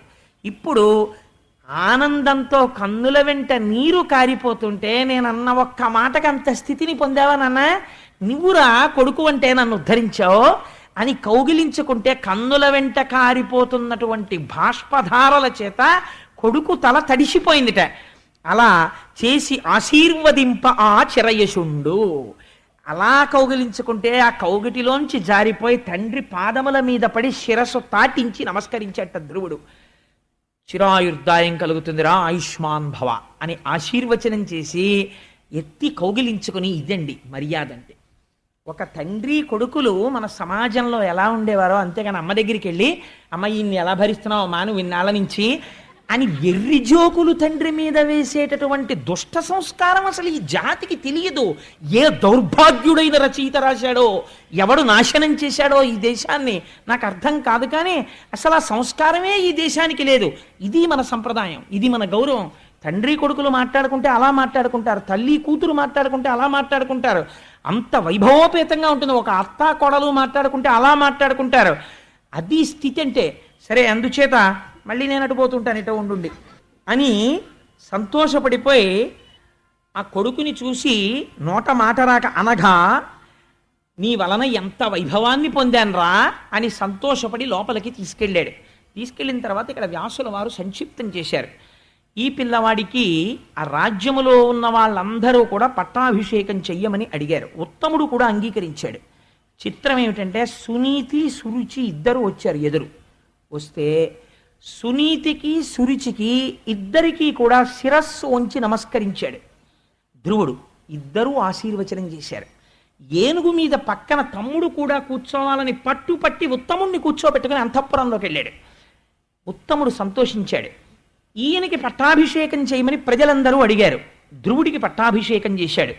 చేసిన తరువాత ఒక గమ్మత్తు జరిగింది. మీరు ఇది బాగా జ్ఞాపకం పెట్టుకోవాలి జీవితంలో. చిన్నపిల్లలు కదా, వాళ్ళకేం తెలియదు కదా అనో, భాగవతులు కదా, మారు మాట్లాడరు కదా, తెగబడి దెబ్బలాడరు కదా అనో, భాగవతుల మనస్సుని మీరు బాగా కష్టపెట్టారనుకోండి, వాడు లోపల పొందినటువంటి పరితాపము వలన కన్నుల వెంట నీరు కారిందనుకోండి, అది కట్టి కుడిపేయవలసిందే. దాని ఫలితం అది ఇచ్చేస్తుంది. సురుచి యొక్క కుమారుడైనటువంటి ఉత్తముడు ఉత్తర దిక్కునున్న హిమాలయ పర్వతాల మీదకి వెళ్ళాడు. అందులో ఉత్తముడు ప్రాణములు కోల్పోయాడు. కొడుకు మరణించాడన్న వార్త విన్నటువంటి సురుచి అరణ్యములో ప్రయాణిస్తోంది. కార్చిచ్చు పుట్టి అందులో కాలిపోయి సురుచి మరణిస్తే ఒక ఆశ్చర్యకరమైనటువంటి సంఘటన జరిగింది. చేసిన పాపం కట్టి కుడపక మానదు. కాబట్టి అన్నిటికన్నా జాగ్రత్తగా ఉండవలసింది దేని విషయంలోనో తెలుసా అండి? నోటి విషయంలో. ఉంది కదా అని ఎవరితో పడితే వాళ్ళతో అలా మాట్లాడకూడదు. భగవంతుణ్ణి నమ్ముకున్న భాగవతులు ఉంటారు, వాళ్ళతో చాలా జాగ్రత్తగా ఉండాలి. మీ ఇంట్లో ఫీజు అయితే మీరు చేత్తో తీసివేస్తారు. అదే ట్రాన్స్ఫార్మర్ మీద ఫ్యూజ్ పోతే మీరు ముట్టుకుని చేత్తో వేస్తారా? మీరు ముట్టుకోకూడదు. భగవంతుణ్ణి నమ్ముకున్నటువంటి భాగవతులతో ప్రవర్తించేటప్పుడు దాని యందు నిగ్రహం ఉండాలి, గౌరవం ఉండాలి, జాగ్రత్తతో ప్రవర్తించాలి. ఎందుకంటే వారి మనస్సు సంతోషించిందనుకోండి ఈశ్వరానుగ్రహం కలుగుతుంది. వారి మనస్సు ఖేదపడింది అనుకోండి, ఈశ్వరుడి ఆగ్రహం కలుగుతుంది. అందుకని భాగవతులతో జాగ్రత్తగా ప్రవర్తించకపోతే ఎంత ప్రమాదం వస్తుందో కూడా ధ్రువోపాఖ్యానం చెప్పేసింది మనకి. తదనంతర కాలమునందు వివాహం జరిగింది ధ్రువుడికి. ఆ వివాహం జరిగినప్పుడు శిశుమారుడు అనబడేటటువంటి ఒక ప్రజాపతి, ప్రజాపతి అంటే చాలా పెద్ద పోస్ట్ అది.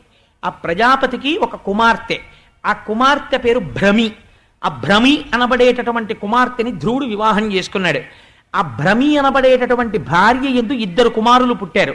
ఒకడి పేరు వత్సర, ఒకడి పేరు కల్ప అని ఇద్దరు కుమారులు పుట్టారు. ఆ తర్వాత వాయుదేవుడి యొక్క కుమార్తె అయినటువంటి ఇలా అనబడేటటువంటి ఒక పిల్లని పెళ్లి చేసుకున్నాడు. ఆ పిల్ల యందు ఉత్కళ అనబడేటటువంటి కుమారుడు జన్మించాడు. వీరొక కుమార్తె కూడా జన్మించింది. ఇవన్నీ ఏమిటో తెలుసా అండి? ఆయన పొందబోయే పదవి యొక్క అర్హతలు. మీకు ఆయన ధ్రువపదమై ఉంటాడు, ఆయన కదలకుండా అన్నీ కదులుతుంటాయి. ఇలా కదిపేదేది? సృష్టి ఉండాలంటే వాయువు ఉండాలి. అందుకని వాయువు కూతుర్ని వివాహం చేసుకున్నాడు. ప్రజాపతి అయినటువంటి శిశుమారుడు యొక్క పిల్లని పెళ్లి చేసుకున్నాడు. ఆ పిల్లని పేరేమిటి? భ్రమి. భ్రమి అంటే కదలడం. ఏమిటి కదులుతోంది? జ్యోతిష్ చక్రమనందు సూర్యమాన చాంద్రమానముల చేత తిథులు నక్షత్రములు అన్నింటితోటి బ్రహ్మాండములు కాలమునందు కదులుతుంటాయి. కదులుతున్న కాలమునకు కదలని తాను ఆధారభూతుడై ఉంటారు, తనకు ప్రదక్షిణంగా తిరుగుతూ ఉంటారు. ఇటువంటి దానికి భ్రమి భార్య. ఈ కాలమునకు హద్దు ఏమిటి? వత్సర. వత్సర అంటే మనం ఒక సంవత్సరాన్ని ముందు ప్రమాణంగా చెప్తాం. ఏదో పార్థివనామ సంవత్సరే ఉత్తరాయణే మాఘమాసే శుక్లపక్షే ద్వాదశిమ్యాం వాసరః అని కదా సంకల్పం చెప్తాం. అందుకని వత్సరము ఒక హద్దు. యుగాంతం అయిపోయిన తర్వాత హద్దేది? కల్పము. శ్వేతవరాహ కల్పే అలా చెప్తాం. అందుకని కల్పం ఒక హద్దు, వత్సరము ఒక హద్దు. ఈ రెండు హద్దులు తనకి బిడ్డలై వచ్చారు ఇప్పుడు. అంటే ఇప్పుడు తను పొందబోయేటటువంటి పదవిని ఆవిష్కరిస్తున్నారు. ఉత్తముణ్ణి ఒక యక్షుడు సంహరించాడని తెలుసుకున్నాడు. తెలుసుకుని ఆగ్రహించాడు. మీరు చాలా జాగ్రత్తగా వినాలి ధ్రువోపాఖ్యానంలో ఈ మలుపుని. కోపం వచ్చింది.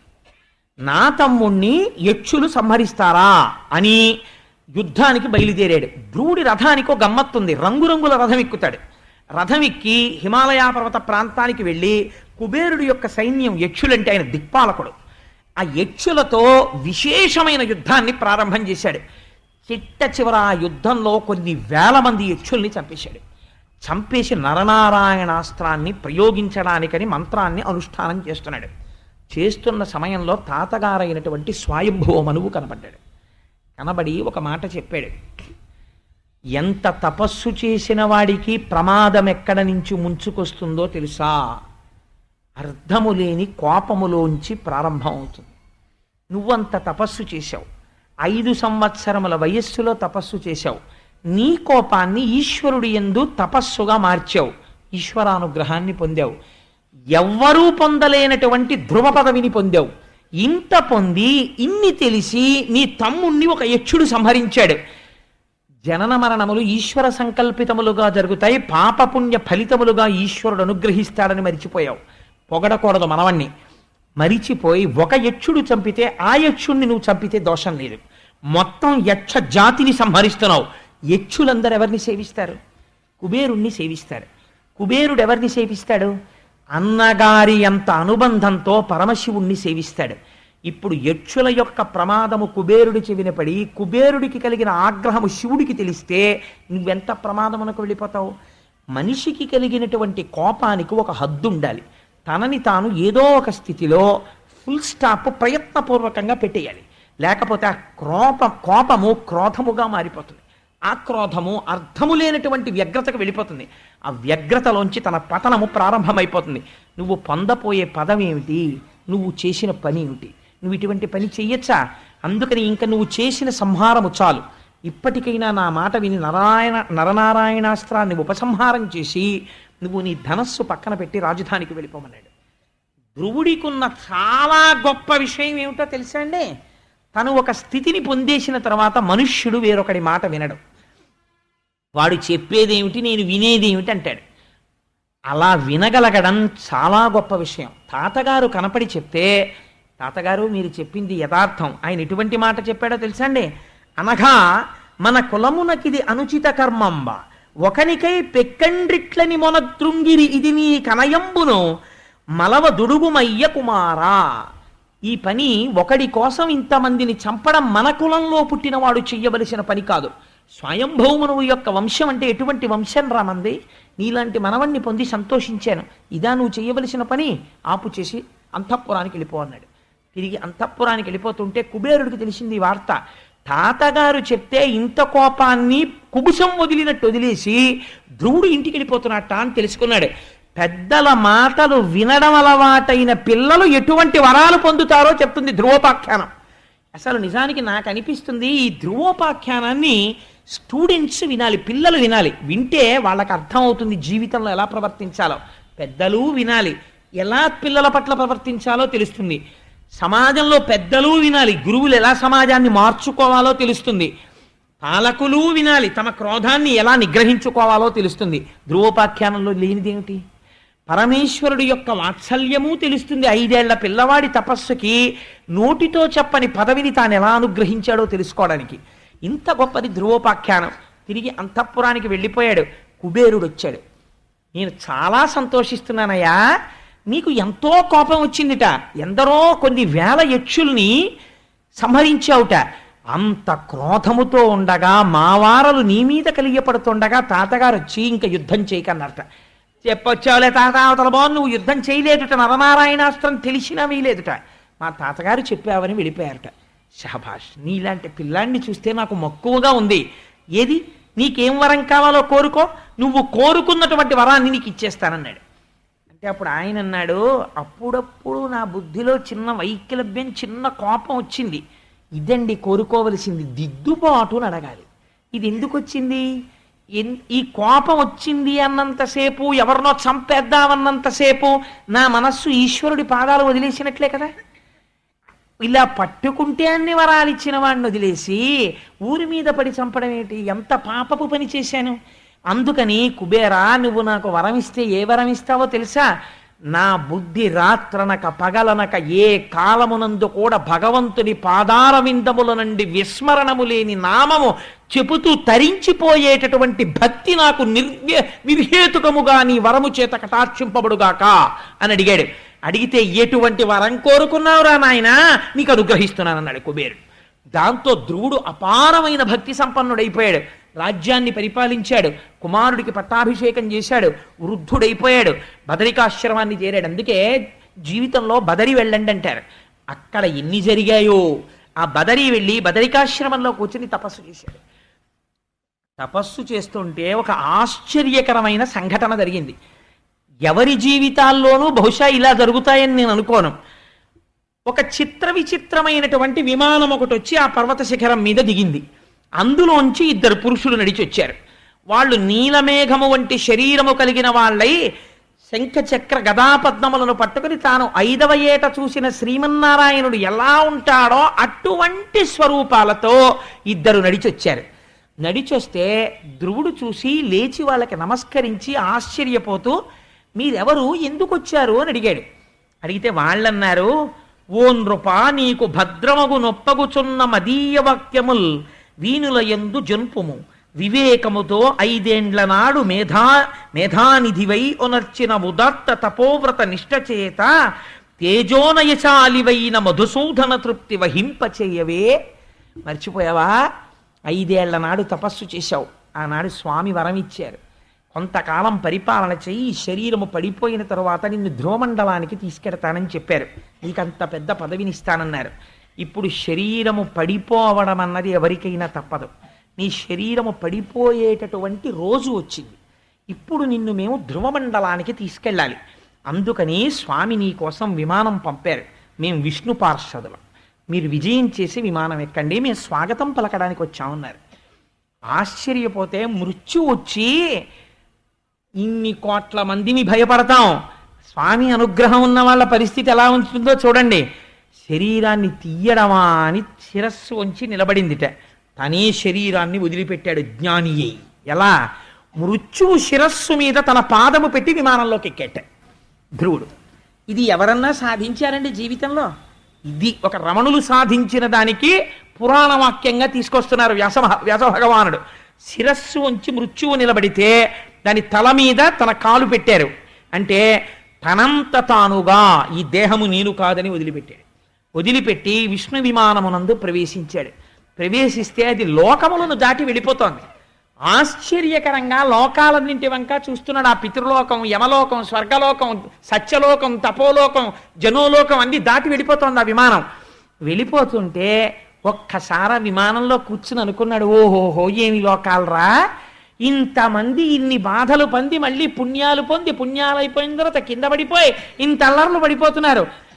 5 నెలలు నేను ఇంత తపస్సు చేస్తే మా స్వామి నాకు ఇటువంటి స్థితి ఇచ్చారు. పెద్ద పదవి అంటే ఏమో అనుకున్నాను. ఇప్పుడు తెలుస్తోంది సప్తర్షులు, కశ్యపుడు, ధర్మము, అగ్నిహోత్రము, జ్యోతిశ్చక్రము తిరుగుతున్న మండలానికి నేను ధ్రువస్తంభమునై వెలుగొందబోతున్నాను. ఇంతమంది నా చుట్టూ తిరుగుతూ ప్రదక్షిణం జరుగుతుంటుంది. నేను నిరంతరము విష్ణులోక దర్శనం చేస్తుంటాను. ఏం అదృష్టం రా అనుకుని ఈ అదృష్టానికి ఎవరు కారణము అని ఆలోచించాడు. మా అమ్మ ఆనాడు తిడితే తిట్టింది లేరా పిన్ని, కాస్త పెరుగన్నం తిను అని నేను మాట్లాడతానులే పిన్నితో, నేను మాట్లాడతానులే మీ నాన్నతో అని ఉంటే నేను ఇవాళ ఈ స్థితి పొందను. మా అమ్మ మీ తాత పొందినట్టు నువ్వెందుకు పొందలేవు, పో నారాయణుడి తపస్సు కంది. మా అమ్మ మాట నన్ను ఈ స్థితికి తీసుకెళ్ళింది. కానీ ఆ పిచ్చి తల్లి ఎక్కడుందో అనుకున్నాడు మనసులో. అనుకునేటప్పటికీ పార్షదులు గ్రహించారు, నిన్నీ స్థితికి తీసుకొచ్చింది కాబట్టే శ్రీ మహావిష్ణువు నీకన్నా ముందు ఆవిడ విమానం నడపమని చెప్పారు. కిటికీలోంచి బయటికి చూడన్నారు. కిటికీలోంచి చూశాడు. ముందు విమానంలో దివ్యమైనటువంటి తేజోవిరాజితయ్యి సునీతి వెళ్ళిపోతోంది విమానంలో. ఆవిడ శ్రీమన్నారాయణుడిలోకి వెళ్ళిపోయింది. ధ్రువుడు ధ్రువమండలమునకు చేరుకొని తదనంతరము స్వామివారిలోకి లీనమైపోయి పరబ్రహ్మము యొక్క సాయుధ్య మోక్షమును పొందాడు. ఇంతటి అద్భుతమైనటువంటి ఈ ధ్రువోపాఖ్యానము పోతన గారు అన్నారు, ఎగ్జాక్ట్ ట్రాన్స్లేషన్ చేస్తూ సంస్కృత్ నుంచి, మహిత సత్పురుష సమ్మతంబును ధన్యంబు సర్గప్రదంబు యశస్కరంబు, ఇన్ని మాటలు వేయరండి ఫలస్తుతికి, ఎన్ని వేసేశారో చూడండి ధ్రువోపాఖ్యానానికి. యశస్కరంబు, ఆయుష్కరంబు, పుణ్యప్రదాయకమును, మంగళకరంబు, అఘమర్షణంబు, సౌమనస్యంబు, ప్రశంసా యోగ్యము, పాప నివారణము, ధ్రువపద ప్రాపకంబు. ఎవరు ద్వాదశి నాడు చేతులొగ్గి నమస్కరిస్తూ అనుమానం లేకుండా వింటున్నారో వాళ్ళు కూడా ధ్రువపదాన్ని చేరుతారన్నారు. అటువంటి ధ్రువపద ప్రాపకంబునయ్యొప్పు ఈ వ్యాఖ్యానంబు తగ నీకు నిరింగించితి, దీని నెవ్వడేని తివుట శ్రద్ధాగరిష్ఠుడై తీర్థ పాద చరణ సరసైరుహ ద్వయాశ్రయుండునుగుచు భవ్య చరిత దినాంత ప్రభాత వేళలను. ఒక దేవాలయం సమీపంలో కూర్చుని దిన ప్రారంభమునందు కానీ అసుర సంధ్య వేళ ఎందు కానీ ఈ ధ్రువోపాఖ్యాన్ని చెప్పడం ప్రారంభం చేస్తే చేతులొగ్గి నమస్కరిస్తూ అనుమానం లేకుండా పరమ భక్తితో ఎవరు వింటున్నారో, విశేషించి సినీవాలి అంటే అమావాస్య నాడు కానీ పూర్ణిమలందు పౌర్ణమి నాడు విన్నా, మరియు ద్వాదశి తిథి ఉన్నప్పుడు విన్నా, ఇవాళ ఉంది ద్వాదశి, భీష్మేకాదశి పక్క ద్వాదశిని పద్మబాంధవం అసరమున ఒక భానువారం నాడు అలా విన్నా, శ్రవణ నక్షత్రం ఉండగా విన్నా, దినక్షయమునందు, దినక్షయం అంటే తిథితో ప్రారంభమై తిథితో అంతం అవ్వాలి రోజు, దినక్షయమునందు బరగ సంక్రమణ వ్యతీపాతలందు సంక్రమణం జరుగుతున్నప్పుడు విన్నా, సబల భక్తిని వినునట్టి సజ్జనునకును ఎవరైతే అలా పరమ భక్తితో దీన్ని వింటున్నారో అటువంటి వాళ్ళందరికీ కూడా ఉత్తర క్షణం అప్పుడే అక్కడే సజ్జోజాతం ప్రపద్యామి సజ్జోజాతాయ వై నమో నమః భవే నాతి భవే భవస్వమాన్ భవోద్భవాయ నమః అని అప్పుడే ఆ క్షణంలోనే పాపనాశనము జరిగి శ్రీమన్నారాయణుని యొక్క అనుగ్రహము వారికి కటాక్షింపబడుతోంది. ఆ కారణము చేత జీవితము కృష్ణ భక్తిలోకి మారి వారి జీవితాలు తరిస్తాయి. ఒకవేళ అల్పాయుర్దాయంతో మృత్యువు తరువుకొస్తుంటే మృత్యువు ఆగి ఆయుర్దాయము కలుగుతుంది. గ్రహముల వలన ఉద్రిక్తమైన ఫలితములు రాబోతుంటే అటువంటి ఫలితములు ఆగి శుభములను పొందుతారు. యశస్కరంబు కీర్తినిస్తుంది. ఇటువంటి పరమ పావనమైన ఆఖ్యానమును భాగవతమనందు వ్యాసుడు రచించగా మన అదృష్టం పోతనామాచ్యుల వారు ఆంధ్రీకరిస్తే ఇంతమంది భాగవతుల సమక్షంలో ధ్రువోపాఖ్యానాన్ని ద్వాదశి నాడు అసుర సంధ్య వేళ చెప్పుకునే అదృష్టాన్ని వినే భాగ్యాన్ని మీకు స్వామి కటాక్షించాడు. అంచేత కృష్ణ పరమాత్మ పాదార విందములకు శతధా శతవిధ నమస్కరిస్తూ రేపటి రోజున అత్యద్భుతమైనటువంటి ఆఖ్యానం దేవహూతి కపిలుడు. రేపు దేవహూతితో కపిలుడు మాట్లాడతాడు. ఆ కపిల గీతకి సంబంధించినటువంటి విషయాల్ని రేపటి రోజున వివరించేటటువంటి వాక్శక్తిని కృష్ణ పరమాత్మ నిర్హేతుకముగా నాకు కటాక్షించుగాక అని స్వామి పాదములు పట్టి ప్రార్థన చేస్తూ మనం ఒక్కసారి ఆ పరాత్పరుడి నామం పలికి బయలుదేద్దాం. వసుదేవసుతం దేవం కంసచాణూరమర్దనం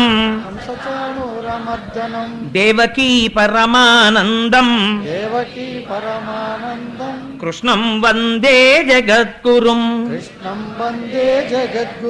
అతసీ పుష్ప సంకాశం హారనూపురశోభితం